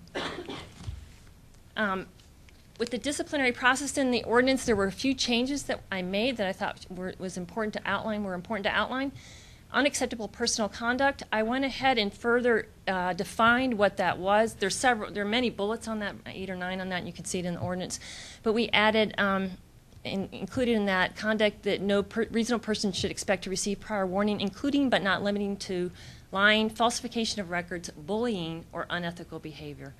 And I specifically did put the bullying in there to cover every aspect of potential harassment or discrimination. I have had employees who are morbidly obese come to me and say, am I going to be discriminated against because I'm obese? What protection do I have? So that was added in that section, again, to deal with that. The other thing we did is we took out the grossly inefficient job performance. That was one that was defined by the state, and the state has not had very good luck in applying that, and the cases in courts have not gone as smoothly, and they actually recommended that probably it was time for it to go, so we took it out. But we added a bullet, because if you're grossly inefficient, for the most part, you're being negligent. You have negligent conduct that's either resulting in significant fiscal loss or liability or significant detrimental impact to the safety or well-being of a person. So we feel it's covered under unacceptable personal conduct. Another thing we did is we separated the appeal and grievance procedure. And made sure that employees who were dismissed or demoted or suspended without pay could access that appeal procedure, and then the grievance procedures for all employees for any kind of type of grievance they might have, whether it's a complaint about how their supervisor's treating them or their coworkers, that they can use that process and use a structured process to have that addressed. I just realized at this point I want to pause for just a minute. Kurt Euler was very instrumental in helping me and working with me on this. And Kurt, I'm sorry I didn't recognize you earlier, but it was a yeoman's job, and Kurt was very instrumental, as was Rob Thornberry, and we hired outside legal counsel as well. So, The next concept that I just want to talk about is that as you go through an ordinance, you're always balancing that individual employee need with the overall needs of the county, whether that's the organization as a whole and putting the organization in a place where they're in a sound footing, or it's the taxpayer, and it is that constant balance between individual need and the needs of the county. And as we go through some of these changes, I'm going to point out that balance and that push and pull. First of all, there's a concept of at-will versus covered employee. We used to talk about, and in the old ordinance, it was probationary employees and permanent employees. But permanent is not a term that's used in the HR field anymore because no employee is guaranteed a permanent employment unless you're a tenured professor or have some kind of tenured position.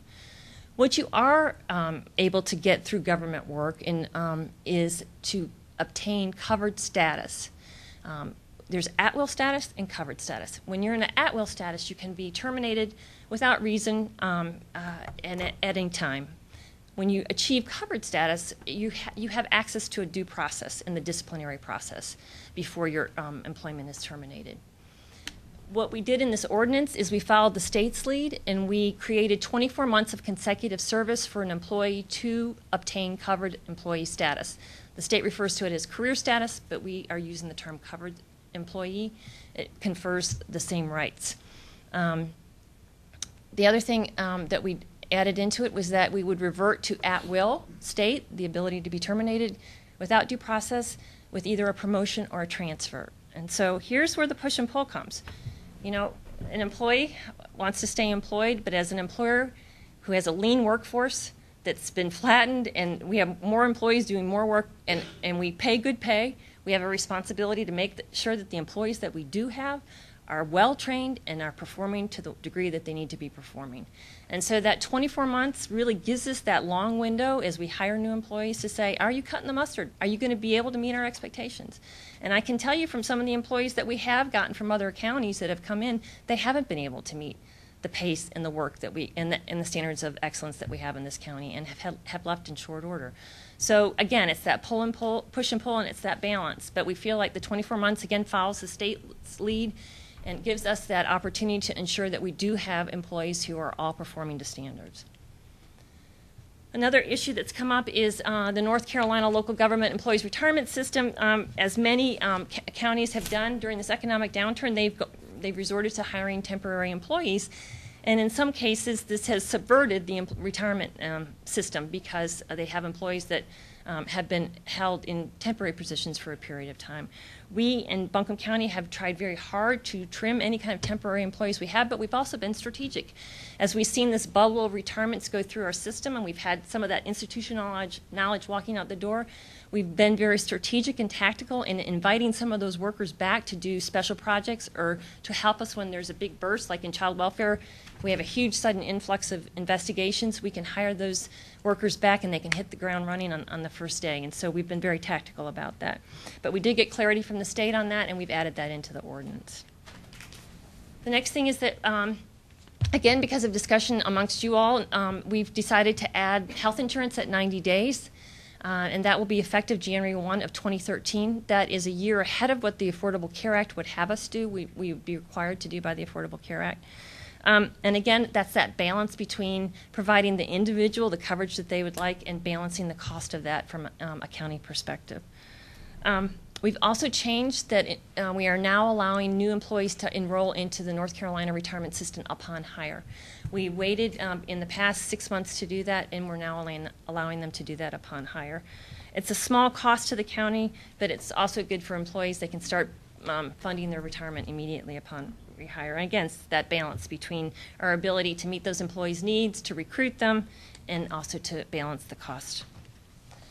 One of the things we have done to also offset costs, but also bring the tiered system into one tier, is the issue of PTO. Back in, I think, 2006, there was a period of 4 years where employees did not receive any raises.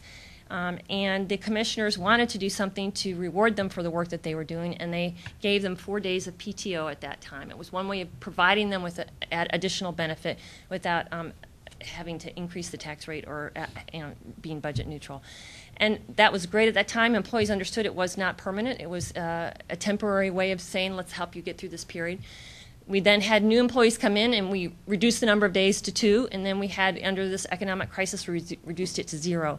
We found that was not working well for us because life goes on, even with new employees. They come into work, and they need to take time off. And so we are recommending that we reduce the number of PTO days to 2 across the board, and that everybody receive 2 days of PTO. It also helps us from the perspective of that we do want to give people adequate amount of time off, but we also want to make sure that people are in their seats. Again, with a lean workforce, we need people present and doing their job. So, selling annual leave. This is another way that we're working to benefit the employee need in the employers. So, all staff now can sell leave if they've met 2 conditions. One is that they have taken off 5 days consecutively of leave. We do that for 2 reasons. One, we want employees to be rested and to have a vacation every year. But we also do it from an audit perspective. By having an employee out for a full week, we can sometimes maybe potentially uncover things that we wouldn't have if they hadn't been out for 5 days. And the next thing we require is that they bank at least 5 days in annual leave. After that, if they want to sell annual leave, they are able to sell annual leave. And this can be very helpful to a single mom who's trying to buy school supplies in the fall for her child, or for a family that may need to pay a certain bill or have air conditioning go out. So we think that's a positive. It's a positive for the agency because we carry that liability of the annual leave. Once they've earned it, that's on our books, so we get that paid off sooner and stay current with it. And then the other thing is that it, again, puts a subtle but positive pressure for employees to stay present and do their job. So again, with a lean workforce, we're trying to strategically shape our benefits to help us do our job with less. The last big change was the voluntary shared leave program. This started back before there was FMLA, Family Medical Leave Act. So it was very important at that time when you didn't have the federally protected ability to be out for 12 weeks. It has caused a number of different problems over the years in the management and administration of it, and it was really felt that it was time for it to go, especially with FMLA in place. The county manager is working with their senior leadership team, and they are going to address a small bank of time that will potentially be funded by donations from employees and will be administered through that management team, where we'll have a pretty rigorous process, and it will only be used in extenuating circumstances when staff really need it. And again, it's that need to have staff working and then balancing that in those catastrophic situations where somebody really has had just a horrible thing happen to them and need extended leave. I know we've talked about the longevity pay issue, and I wanted to talk to you about coming back to you and thinking through how do we get to a fair and equitable situation, remove the tiers, but also, again, create that kind of positive pressure that works within county government and helps us to not only attract but retain employees. Briefly, we talked about Daniel Pink and the work that he did.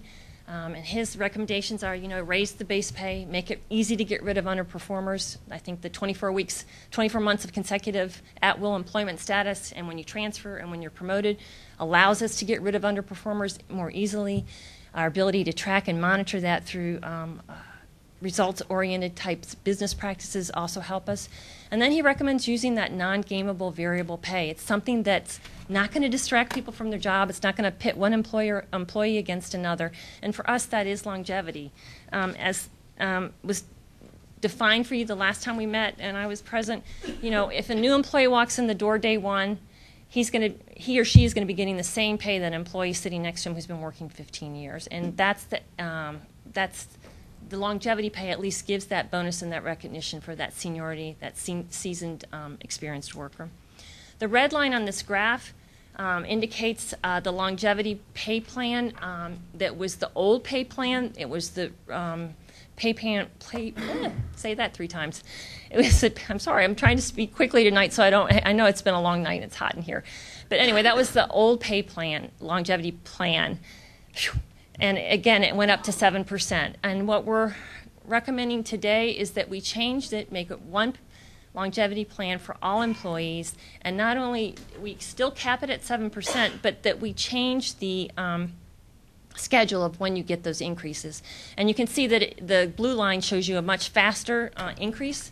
And the reason for doing that is because we have had a large bubble of retirees as the workforce has aged. We have new employees in the workforce, and we want to retain them. And we know that the average length of stay in a position is 2 to 3 years, and so we're trying to get that hook in at an earlier time to create that positive pressure so they'll stay.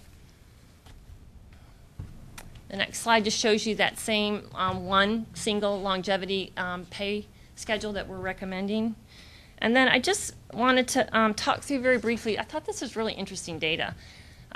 What this shows is the across the x-axis is the total number of years of service that an employee has had with the county.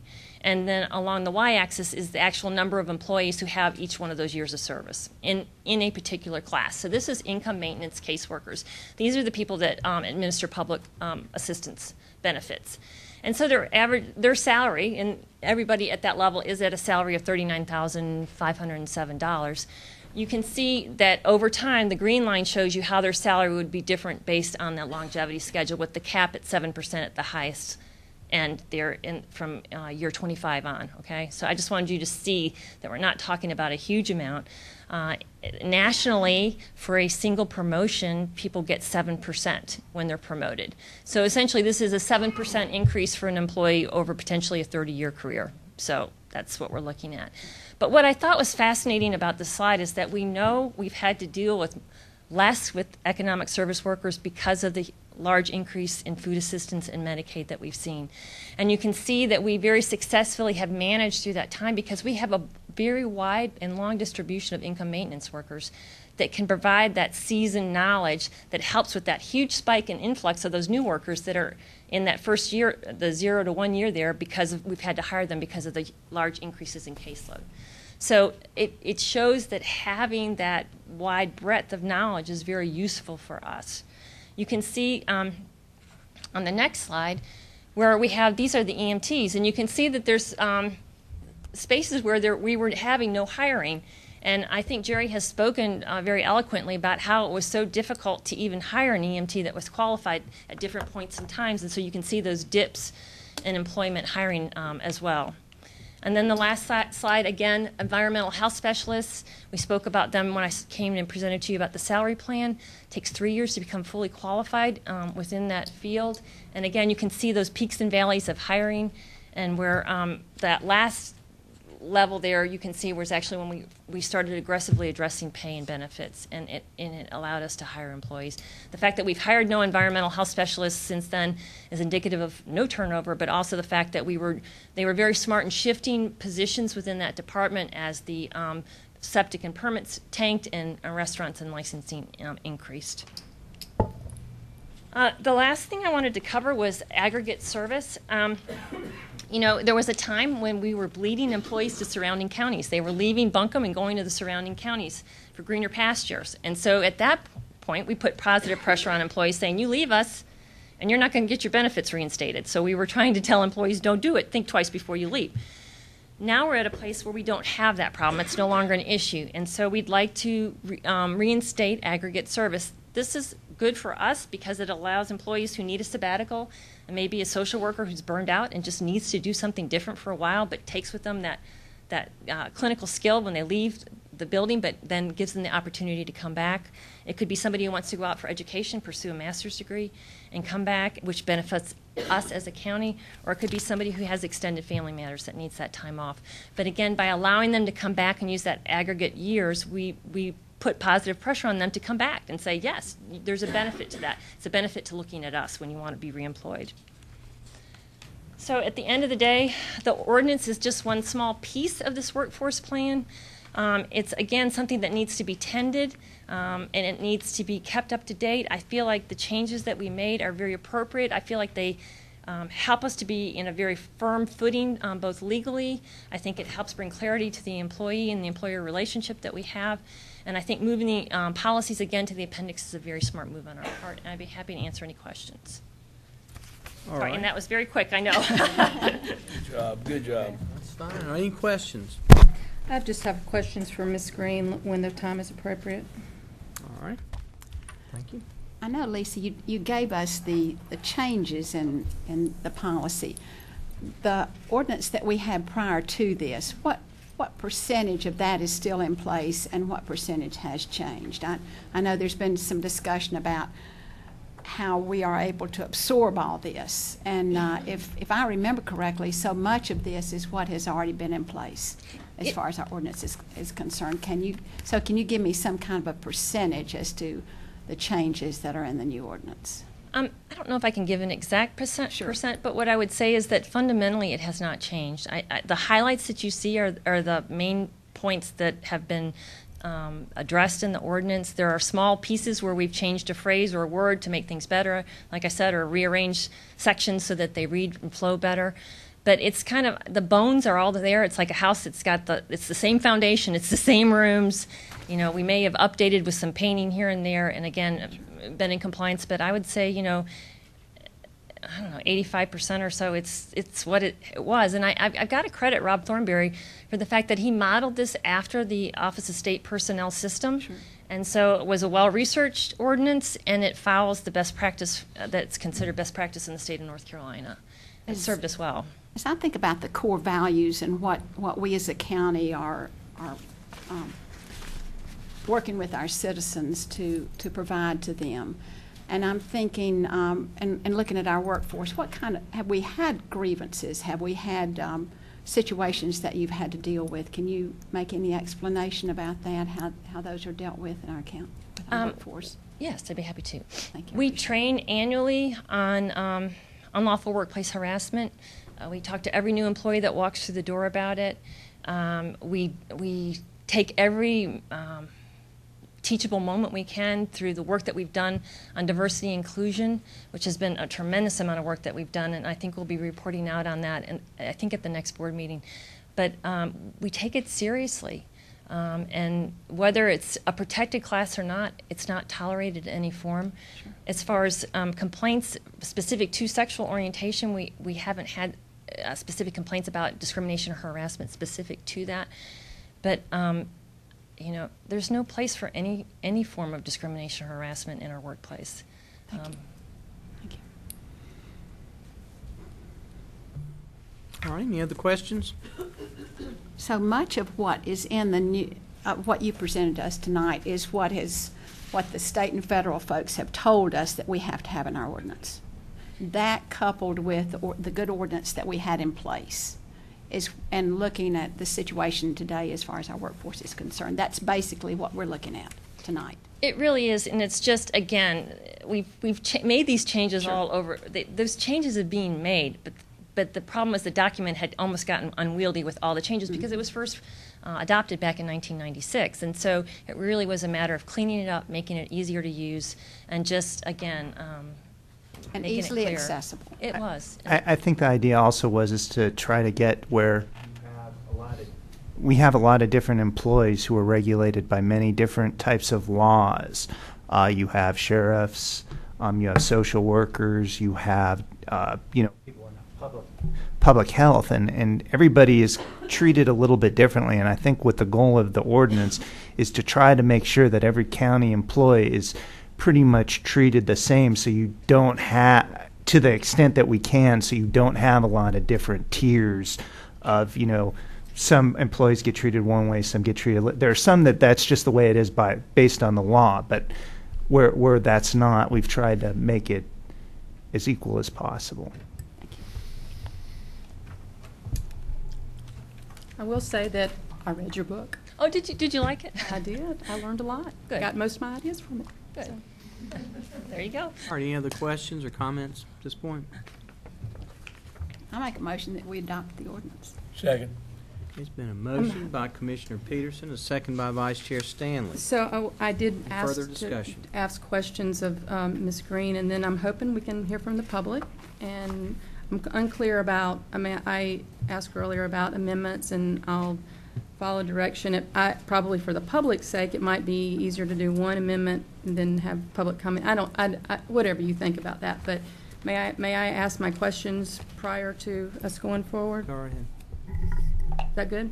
Yes, ma'am. So I just have a couple quick questions, Wanda, and that is, the questions that I submitted, am I going to get any answers to those? I think we answered a number of them in our presentation today. As the printouts that you wanted, they will be on your desk. It was a fair amount of work, and we were pretty pretty slammed the last 2 days to be ready for today. So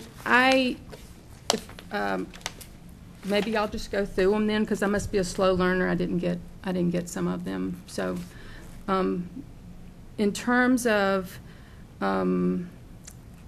explaining the merit, how merit pay would be differentiated from merit principle. I mean, we've talked a lot about how merit pay is not something we want to do. We want to do merit principle.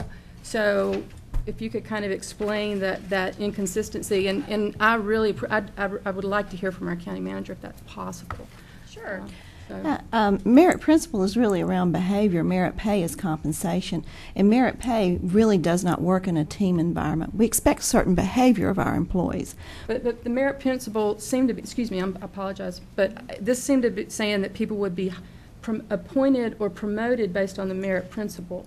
And that's not, I mean, that seems to be a reward that's related to pay. I mean, a promotion is also... Well, that's not a behavior, is it? A promotion really is based on your skills and ability and your demonstrated work. Is it? But if a promotion is based on merit, isn't that as subjective as merit pay? It's okay. That's why I wanted to give y'all We've got an yeah. Let's get I would this like answer. to address it because I've spent. Well, a if lot. we don't understand it up here, but I don't think we can get you. Go ahead and explain. Go ahead. I'm paid to be an expert in this, and so I would like to address it. Go ahead, ma'am. It's important that when we promote somebody, that we do it through a fair and transparent process. And so the merit principle, that title actually is a vestige of the old ordinance and didn't get changed, but the concept behind it is that you promote somebody based on their ability to do the job and not based on aspects such as race, color, gender, sexual orientation, or any other aspect of that. You know what I'm saying? It's about, can they do the job? So when we say it's merit principled, we're saying you're going to get promoted because you demonstrated that you have the ability to move to the next level. Yeah, and I think people that would argue for merit pay, I don't really want to get into debate. I really respect all your thinking, but I do think it's confusing that, that same type of basis could be made. You can make that same argument for merit pay.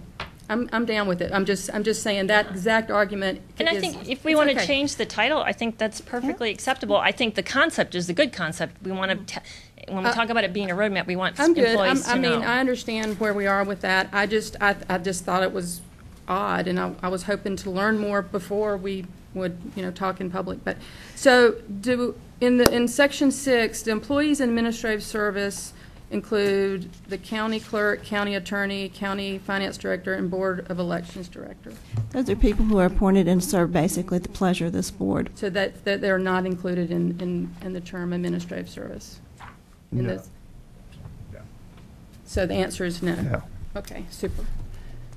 So in another part too, it said that this is about us making sure we're in the legal confines of what we can do and should do and not able to do regarding general statutes. So maybe this would be more appropriate for the attorney, but I'm curious or how you define order. Could you read this sentence, please? Sure. Would have been great to have gotten these answers ahead of time, but it is, see, it's probably under section 1, article, in section 6.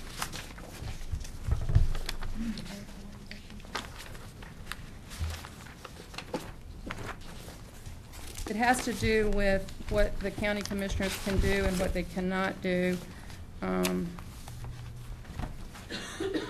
So I'll come back to that one. I just want to make sure that I am following the law and what we're adopting, and I just would have liked to have had clarity around that. That's why I ask ahead of time, so I can make sure I'm May I make just one comment? I understand that the legal counsel that you had that went over this ordinance with you was someone who folks who work in this area go to for expert advice. So my thought would be we had the best legal counsel we had, in addition to I was going our to say, that's own exactly what I was staff going to say. In person. addition And to I guess- Kurt, But am I not correct? Yes. That the person that I was don't hired for doubt that it. time- I think they've done an excellent job. I'm just covering myself, and this is, I mean, I want to understand for myself. It's not a matter if it's the wrong, just decide. I just want to understand it. That's all I'm trying to understand. We'll come back to that one. So is it possible, in addition to, can we keep this copies of the personnel ordinance in other places besides the county manager's office and the human The resources? personnel ordinance has for a long time been on the website. So can we include that in the ordinance? Can we, is there a reason why we wouldn't Well, document that? I think the key is one of the key issues that we had in the past was that the ordinance was never codified. Okay, it was never placed in our code of ordinances, and I think what we were wanting to make sure of is to make sure that we designate the place where it is officially kept. Now we will put it, and it can be other places, but I think in terms of a document, because you're going to pass an ordinance, and this is basically a big attachment to the ordinance. Okay. So we just wanted to make sure that in the ordinance we specifically stated where it would be kept. That's such a great, But access- easy answer to say. When was the last salary schedule adopted? In April of this year. I thought we did a whole schedule. Actually, the schedule is only changed by CPI, so it was changed in April with the CPI. So this pay schedule is not like, because that's something I learned right now. I was thinking it would be the list of what people are paid. That's not what the salary schedule No, is. that's a list. I mean, you can get that list, and it will be on your desk. But it's just a list of the person, the position, their pay. But the salary schedule is the range, the 5 quints, and then the grades, and that only changes with the CPI. And that actually is a quick question for me, because just as an aside, I am thrilled about the removal of the tiers for longevity. I think that's a fabulous idea. Thought it for a long time. Great problem solving to figure out how to pay for it. So my question is that, so really, if someone's been here 20 years, they've gotten CPIs along the way. So how likely would it be that somebody would be starting a job and then in a 20-year person would have the same amount of pay if we have to approve anything that's at the higher end? okay. Everybody gets CPI. So if you've got a 2-year employee and a 20-year employee, and they're already making the same, and they both get the CPI, their salary stays the same. And then they come in at the new higher rate. So they adopt the new higher rate reflects the CPI incorporated into the salary. And not every year. Again, I don't understand that. Say The that again. CPI is incorporated into the salary rate. So if an income maintenance worker is making $39,500 and there's a 1% increase in CPI, we will change the hiring salary to reflect that 1% increase. So the whole schedule changes Exactly. Yes. Exactly. all the time. Well, not all the It don't- time. It's once a year. Well, And- I mean, right? Yeah, I didn't mean that. I meant when we did that. So wow, this is great. It's Okay. possible that there could be Great. no increase because the CPI does not go up every year. I mean, it can be negative, and so that we only receive an increase when it's positive. Gotcha.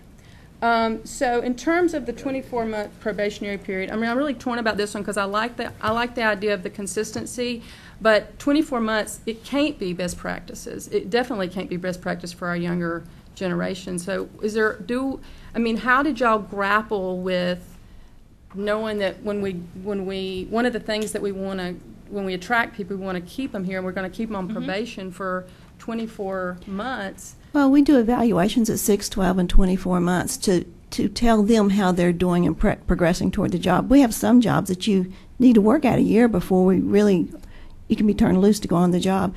It's a state personnel requirement for 24 months. Then we have 2 other large departments where the people are always at will. So this impacts a very few people. Our management team really liked this prospect of the change to 24 months. And we're very, very positive about it when we met. We also do pretty significant onboarding for new employees. We meet with them at 30, 60, and 90 days, providing them with feedback. We do that through the supervisor, HR, and the program administrators in areas.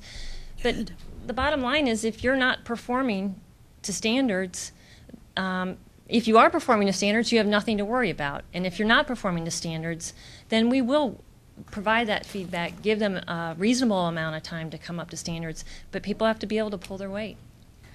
I'm going to trust y'all on that one, but it does. And there's no way to ask for an appeal from the state for the 24 months. Our management doesn't want an appeal.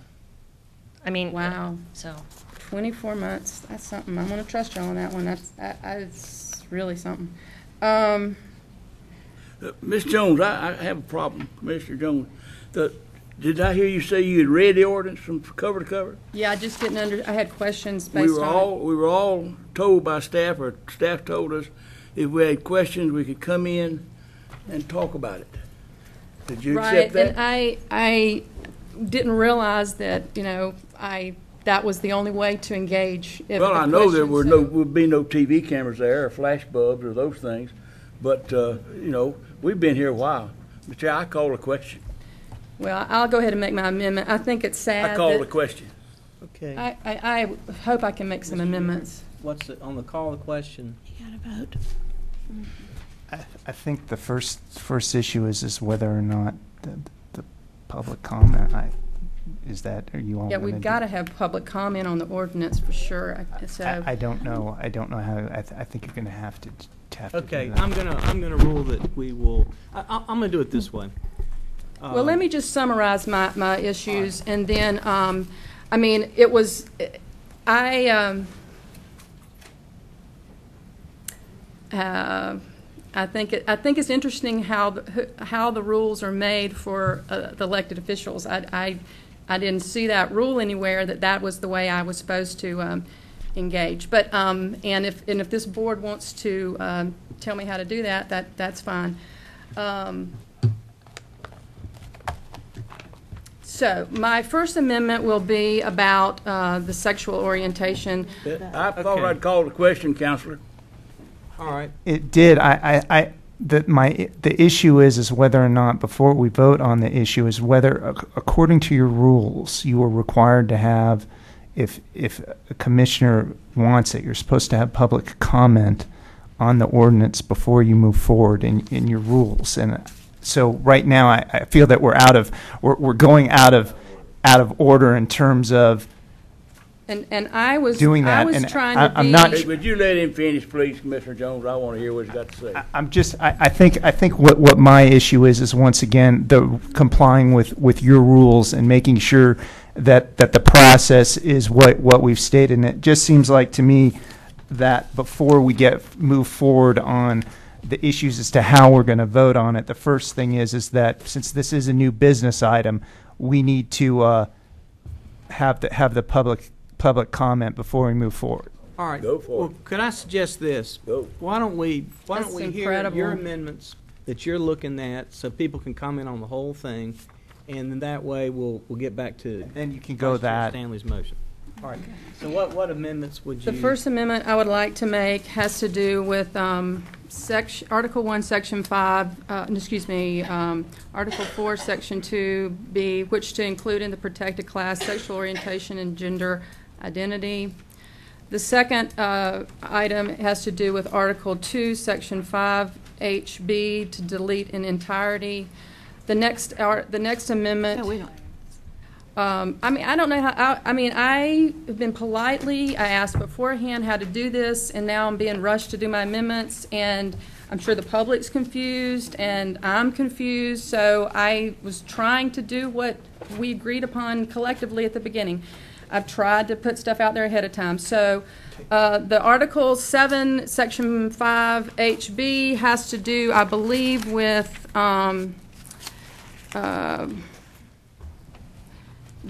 grant-funded positions, and I don't think that those folks should be second-class citizens, and they deserve to, if the grant's paying for it, to have health and dental insurance. I just think we need to delete the fact that we don't let them get access to health insurance. That's what that one's basically about. I think under Article 5, Section 6B7, it's under, this one's important, so I'm going to pull it up. It has to do with protecting employees. And after what I've gone through, I think we definitely need to put this in there for the employees. It's under the no retaliation policy. and to include making public comment at county commissioner meeting an item that people will not be retaliated against. The next one has to do under Section 8, Article 8, Section 5, under reduction in force. I would like to add that the Board of County Commissioners should be apprised of this recommended action. I'm not saying it needs to be approved, but I think that the Board of Commissioners needs to know if there's a reduction of the workforce, and I think we need it in the ordinance. Those will be all the matters that I will bring up. I am concerned about the continuation of the health insurance tiers and the annual leave tiers. I don't think they're legitimate and I don't think there's comparables in other counties. I'm still waiting to get one example, but I'm not going to make a motion about that. But I would like to include those other amendments. And in terms of the protected class, it seems to me that a lot of other counties and municipalities have figured out a way to do it. Placeholder is not good enough for me. I brought this up at the strategic planning time in January. It would have been nice if there were these conversations going on, because this is clearly a policy issue that is determined by the Board of Commissioners elected. And if there were these conversations happening with legal ramifications, it would have been great to have been apprised of those. So this is nothing new in terms of the things that I have asked about before. But I'll end right there. Okay. All right, we've got a motion for the question. A call for question. We've got some amendments, and we've got a public hearing.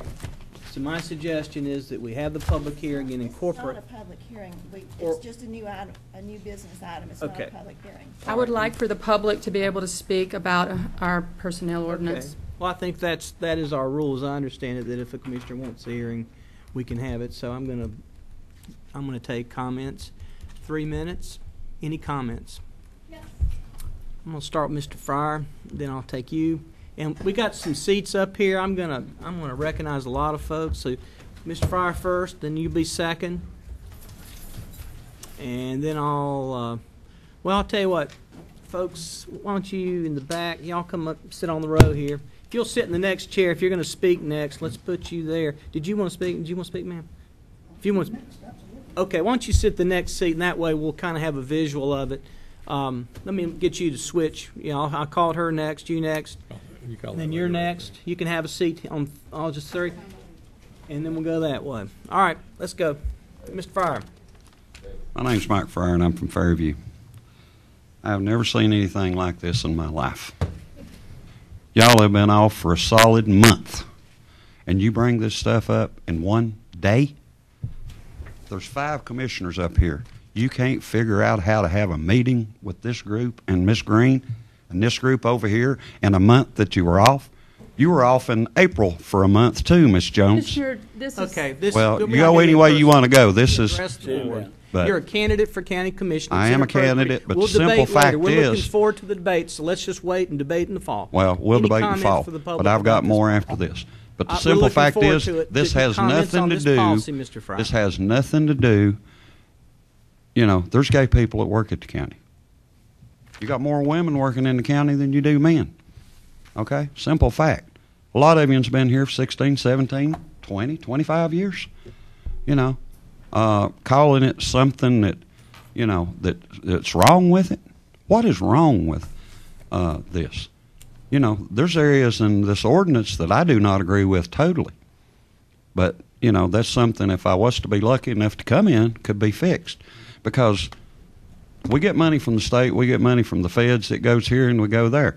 We're sitting here telling that we need people that's going to get grants, need health insurance and this and that.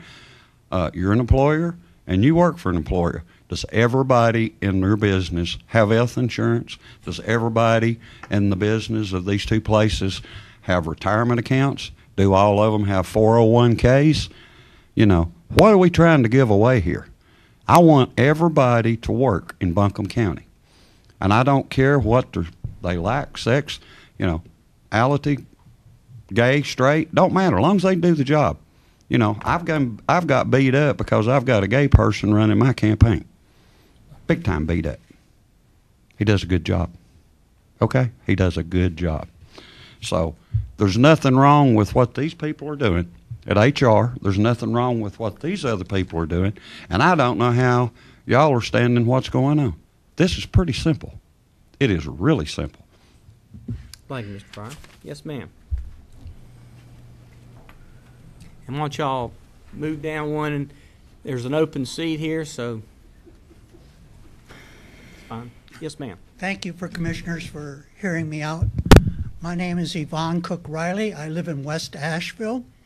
I am a person who is gender variant, and I am trying to show you that you have gender variant employees of your county. I do my job proudly, I do it professionally, and I have great joy in being service to this county.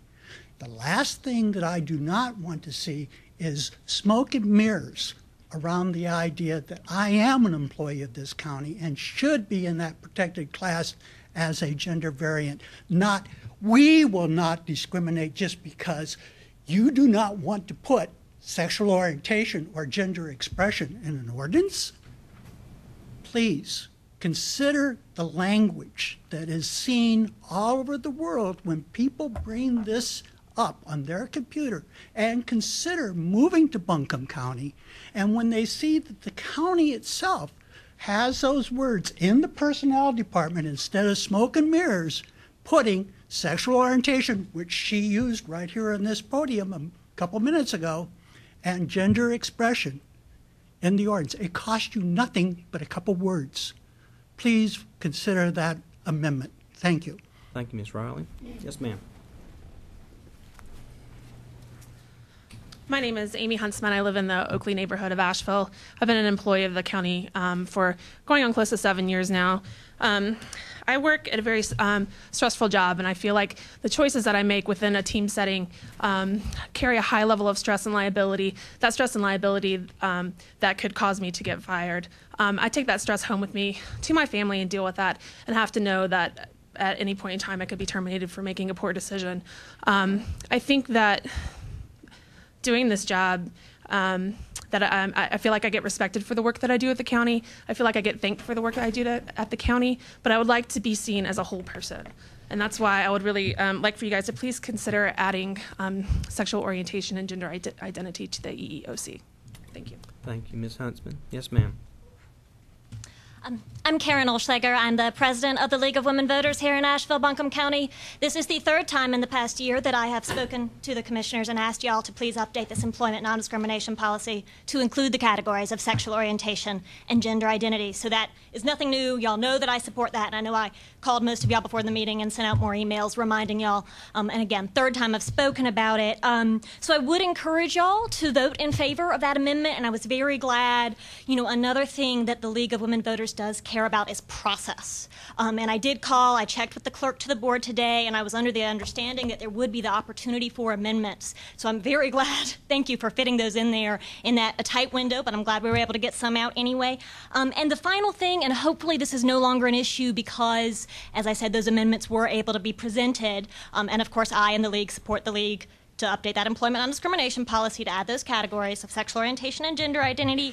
I did just want to touch on one thing that was said at the beginning about the need to discuss the sexual orientation category in a closed session.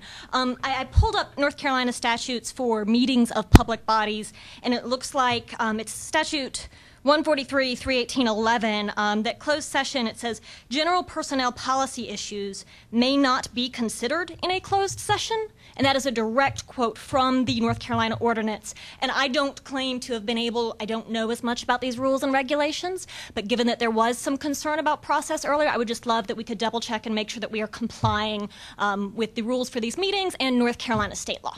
Thank you. Thank you, Ms. Hunt. Yes, sir, Mr. Yelton. And we got one. I'm not running for office, thank God. And you're going to do this merit, what do you call it, Wanda? It's merit, not merit pay, but merit what? Merit principle, just for Merit principles. Okay, that's good. That's good. That's good. Because you see, I want to do three things. First off, I want to thank you, Holly, for saying what you think, although I disagree with you on some of those things. But I thank you for making this a public comment session. Now, yes, Mike Fryer's right. This whole agenda today is enough for about 10 meetings. Maybe this county's big enough to start having weekly meetings where you can handle an issue at a time and have public debate. Because as far as I checked, I'm the first person in Buncombe County that on public radio said, because a guy tried to set me up about gay and straight, and I said, look, I don't care if you want to make love to a duck. Just don't make me pay for your duck. Don't make me watch you make love to your duck, and don't make me forced to approve you making love to a duck. And what I like is the merit approach. And I don't like putting in there race, creed, color. We talk about, we want it to be gender. And we talk about somebody being black, we got to treat them a certain way. Somebody being gay, we got to treat them a certain way. No, we don't. We treat them based upon what they do. So we don't need to put those words in there, because all those words do is divide us and make us aware of the differences. So I don't want to see that added. I wanted to see that we do it. But I do want to see more respect for you, Holly, for pushing the issue for the public.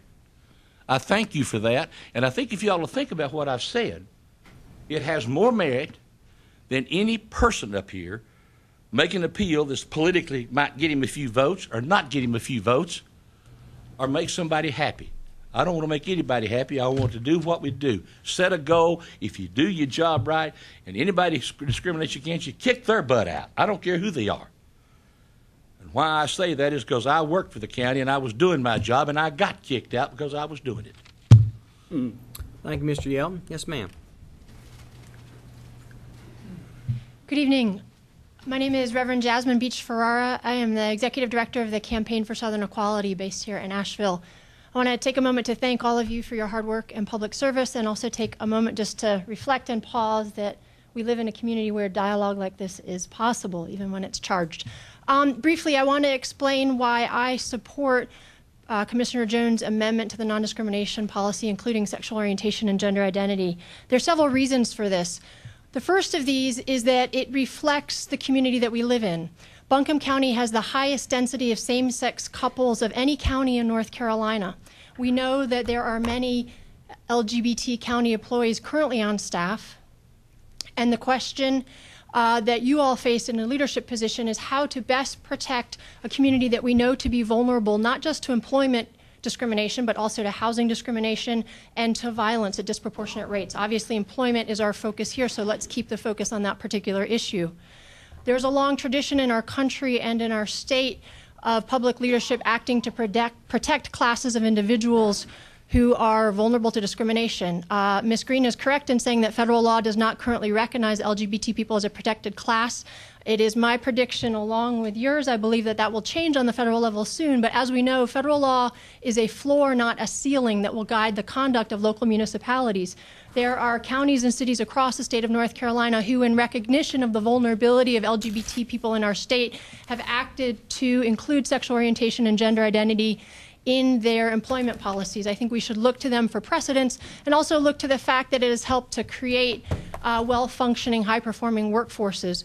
One thing that I've heard very clearly this evening is that there's a commitment from county staff and county leadership on creating an environment that's attracting highly qualified professionals and retaining those professionals in a talented workforce. Research around human resources shows pretty definitively, I think, that the best practices in employment is to have very strong non-discrimination policies that include sexual orientation and gender identity.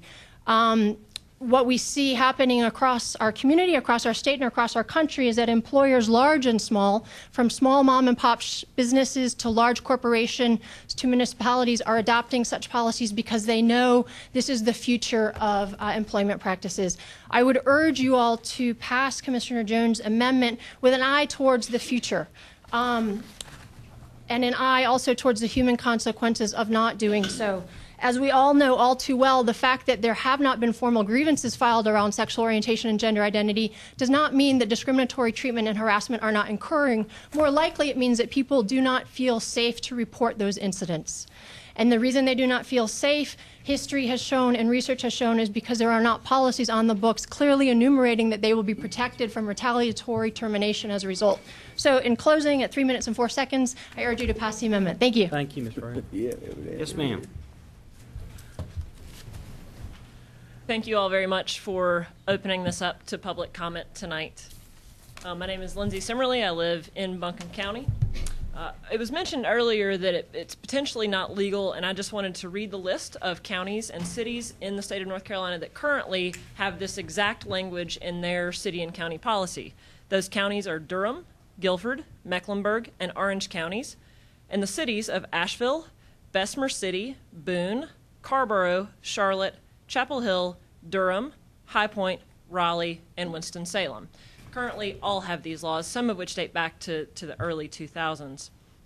Unfortunately, here in Buncombe County, as Reverend Beach-Ferrara said a moment ago, the reason why you probably don't see these complaints filed is because right now it is perfectly legal to terminate an employee because they are gay. To just flat out say, you're being fired because you're gay, and that is a legal practice currently in Buncombe County. Tonight, we have a chance to right that wrong. There's overwhelming public support for these types of ordinances. The most recent public polling shows that 73% of Americans support stronger employment non-discrimination acts to protect gay, lesbian, transgendered, and bisexual employees. This cuts across age, gender, race, political affiliation, everything, 73%. And in tough budget times, it's really rare that you get to adopt a policy that improves the lives of our county's 1,400 employees, is incredibly popular, and costs no money. We all have that chance tonight, and I urge you to adopt Commissioner Jones's amendment and pass the employment non-discrimination policy this evening. Thank you. Thank you, ma'am. Can I just make one response so that there's no confusion? We never legally said that you cannot do it or it's illegal. I think what we said is that there are potential legal consequences to doing this. That is what staff is saying. We're not saying that you can or cannot. That is something that is within your discretion, but there are potential consequences for doing that. Thank you. Yes, ma'am. Reverend Landis. We've got Reverend two Lisa seats Landis. up here. If anybody, two more people want to come up and talk. Thank you, Holly. You are what the people need to stand up to people who are bullies. So what if you had a month and a half? We, the people, did not have a month and a half to hear the bull that went on behind closed doors. And that is where we, the people, have a problem, because it seems like so many of these things are done behind closed doors and hidden. And I want to know, okay, the no lying, disciplinary process, does that mean that those who violated the policy before it gets signed in will be prosecuted? That's what I'd like to find out. And it's the negative attitude against Holly by the people up here. I am so glad that there are some cameras here that are watching the facial expression of the people that are sitting up there. It's us, it's them, it's black, it's white, it's gay, it's straight. Dang it, when are you guys going to realize it's us? It's we as a collective. If we do not come together, then we are never going to be happy. We are never going to solve these problems. One is always going to be better than another. Holly, thank you for being that. I can't say, but thank you. Thank you, Reverend Landis. Yes, sir.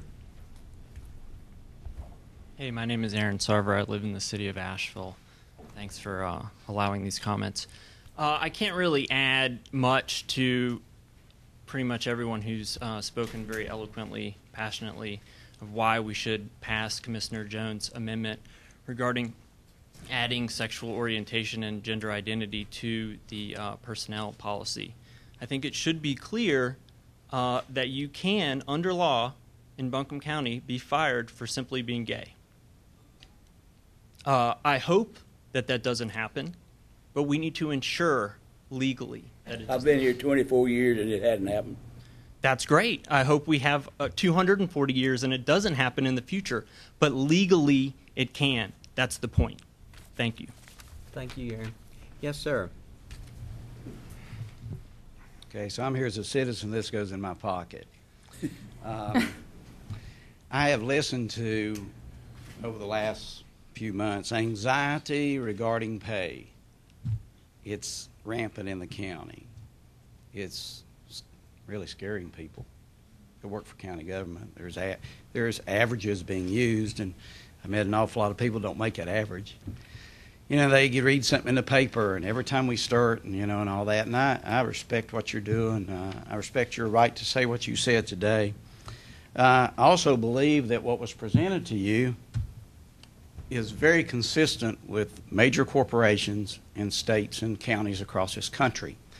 It is illegal to discriminate. I have interviewed thousands of people in my 29-year career with the company that I'm with, and I cannot even ask you if you are married. I can only ask you if you are over the age of 18 in an interview. You are clearly, your hands are tied with legal things that you can and cannot do. You cannot write down, you cannot script everything that someone might possibly be against or be concerned about, because there will be a never-ending rule of law. Some things are common sense, I believe. I was taught by the good book, I refer to it as Holy Scripture, that you treat everyone as they should be treated. There is but one law that you have to look up, and that, I believe, is in the Word of God. And you can find it there if you seek it out. So I'm not here to preach. But I could, but I won't.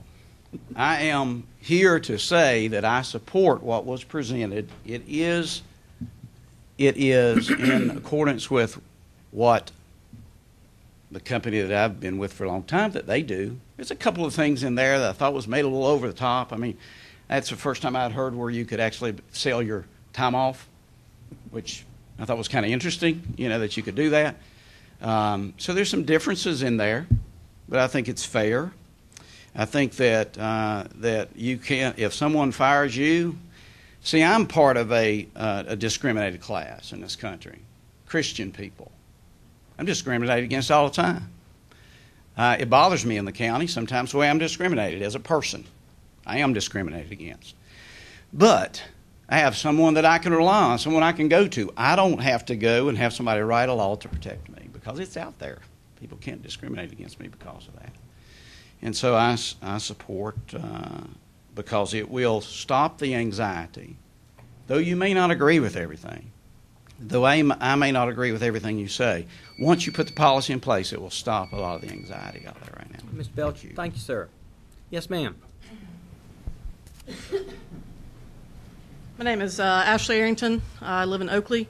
I stand as a partner of one of your employees who, while there may not have been any reported incidents of intimidation, harassment, discrimination against your gay and transgendered employees, I can tell you that my partner and I have spent hours discussing whether or not she would even speak in front of you for fear of retaliation. So let that kind of weigh for a minute. That one of your employees who's been here almost 10 years didn't feel comfortable enough to tell you what she thought. If you can't put in protections for your employees, how do the people you serve feel? If you think that you're not serving gay, lesbian, transgender, queer, whatever you want to call them, you're wrong. You are. And if you think that your staff aren't discriminating against them, you're also wrong. I hear it. I see it. My partner's never told me anything one way or the other. We don't discuss those kinds of things at our house. But I have friends who have services from you guys who are treated differently as soon as it comes out that they're gay. They won't tell you. They won't turn it in to the county because they're afraid it's going to make their case worse. So it is happening, whether you want to admit it is or not. It is happening. As far as federal and state level go, I'm sure some of you are, maybe some of you are not familiar with a recent EEOC ruling, Macy versus Holder, which is a federal case surrounding transgendered discrimination. And it was found that that discrimination is illegal under Title VII of the Civil Rights Act. We're talking about potential legal consequences if you do this. You got potential legal consequences if you don't. Last thing I would add is that you need to take a serious look at your policy. we protect every single person, white, black, male, female, Baptist, Muslim, handicapped, not, except for gays, lesbians, transgendered, queer identified. Thank you, Ms. Harrington. Yes, sir. I'm Don Googe, live in the M area. Change it. Put it in there. Makes everybody happy. I'm here more for the county employees. My profession is one that puts me in contact with county employees every single day. We have a lot of EMS people here, fire, and I work very closely with the Sheriff's Department. Daily, all I hear about is this vicious attack on the employees, on their benefits, and on what they've earned. My thing here is we need to set it today. Some of the commissioners here get it. Some don't. We've got to protect our resources. This county does not operate with the board setting here, does not operate with the people on this side of the fence. It operates with the people in the county.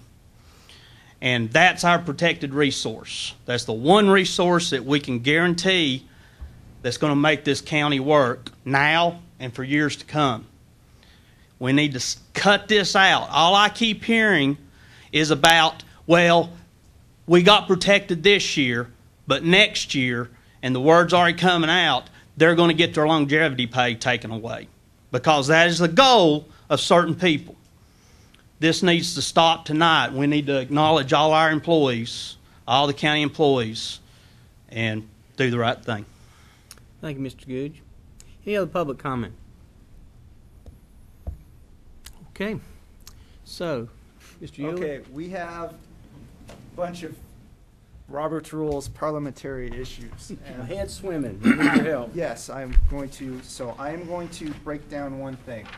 First thing, the board has adopted its rules of procedures. Those rules of procedures do trump Robert's Rules of Procedures. Now, in situations where the board's rules do not cover Robert's Rules of Procedure, we would follow by Robert's Rules of Procedure.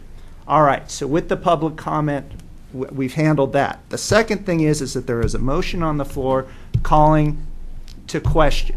There is nothing in the procedure that talks about that. So based on my review of Roberts, in order to adopt the call to question motion, there needs to be a 2/3 approval to adopt that motion and go ahead with the vote.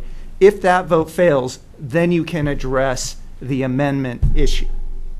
Okay, so your comments are you need 3 commissioners to support the motion, the call to question. Is that 2/3? I'm trying to do the math. That's not right. Well, look at me. Yeah. 4. I think 4 have to vote 4. Yeah. Okay, so 4? for the call to question. Okay. And then I think that if that fails, then the next thing would be is to address the motions on the floor, and then there have been amendments proposed to that, and then you will need to address the amendments. Okay. Does that? Then if it passes, what happens? If it passes, then you move to vote on the issue, on what his motion. He's calling to question the motion to vote to approve the ordinance as written. If I'm not mistaken, then you would vote on that. So this is, as I said, there's nothing in your rules that addresses the call to question. So I'm having to go the best I can interpret Roberts in this situation, and you as the chair are the one who ultimately makes that. Okay. All right. Well, we're going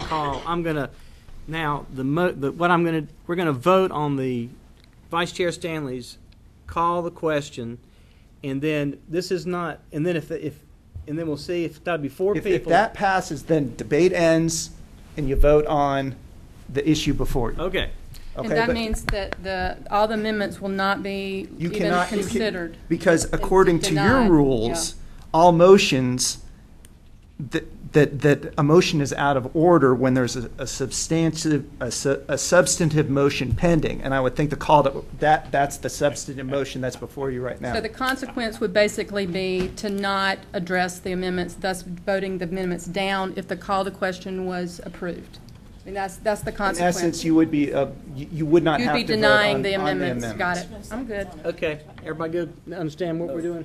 There's not a, we don't, do we have a second on those amendments? You don't, we're not addressing that at this point in time. You made a motion to call to question, and was there a second? Let's do it. I did not hear a second. Is there a second on the call to question? Yes. Okay, now there's a second. Now we Now, vote, and if four more, We need to have a or I guess, four you need to vote to approve that. Okay, all in favor of the call to question, say aye. Aye. All opposed, no. No. The motion fails 3-2. Now we go to any. Now I would. Someone makes a motion on the overall or the amendment. Exactly. Let's make a motion on Is the. there a motion to adopt the ordinance as proposed? I made that motion. Please. Second. All right, motion by Commissioner Peterson, second by Vice Chair Stanley. Is there discussion? Yeah, I would like to say that it's a great ordinance, and y'all have done a lot of work. I think that's reflected in all the comments that I've made directly and indirectly. So, way to go, and I think there's areas that could get better. I would plead with this board before I make the first amendment to somehow or another remove your anger towards me or your feelings towards me and think of the policy, think of the people, and don't direct this towards me. So the first amendment would be to include under the protected class list sexual orientation / gender identity. Okay. I will second the motion. All right. Now there needs to be a vote and a majority as to whether the amendment's accepted or not. Okay. Is all in favor of the the motion to amend the gender, the sexual orientation, gender? May I ask a question? Yes. I need to know the legal ramifications of that. Legal. Now I can give you my legal advice out in the open, or I can give you my legal advice in closed session. That is up to the commissioners as to how you ultimately want me to do that. But there are some potential litigation issues that, as I said, if it's the will of you, I'll be happy to talk about it in open session. But then again, if that's not your will, I'll be happy to, that's really your call. Mr. Manager, I would suggest we do this in closed session for the legal implications. There's no question in my mind. I want to hear them, and I would prefer to hear them in closed session. I'm not comfortable voting on this until I know the legal ramifications of it. I would like to know the cost. All right. There is a cost. Is there a motion to go into closed session to discuss the legal ramifications? Well, I would suggest that if we go into closed session, let's do it for all of it, because you have two other issues. So you go in, and those shouldn't take that long. Do it all at once. And can we have come out and take action on it? That's up to the board. That's up to us. Okay. I just want to get one thing on the record, but do you, in your legal opinion, see any problem with just giving us your legal advice in terms of exposing us to tell us that in public? It's our determination. The board is my client. Actually, I'm acting as Mike Frew today, so the board is Mike Frew's client. Yeah. I am acting as Mike Frew. You're doing so a great job. So you are my client.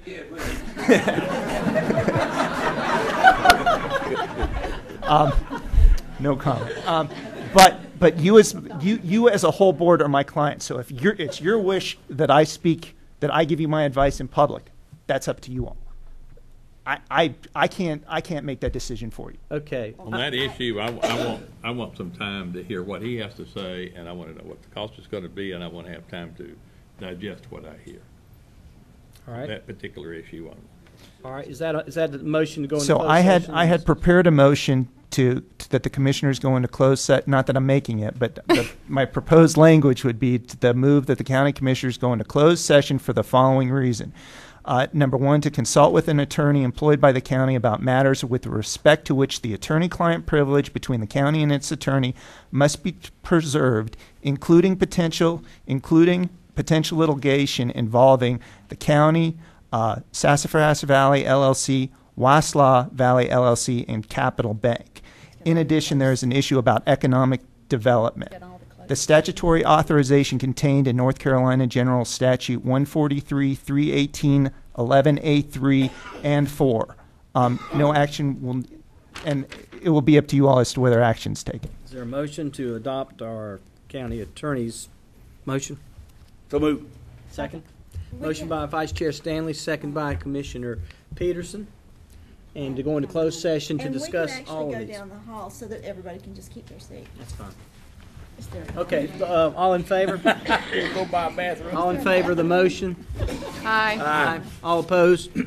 We are in closed session.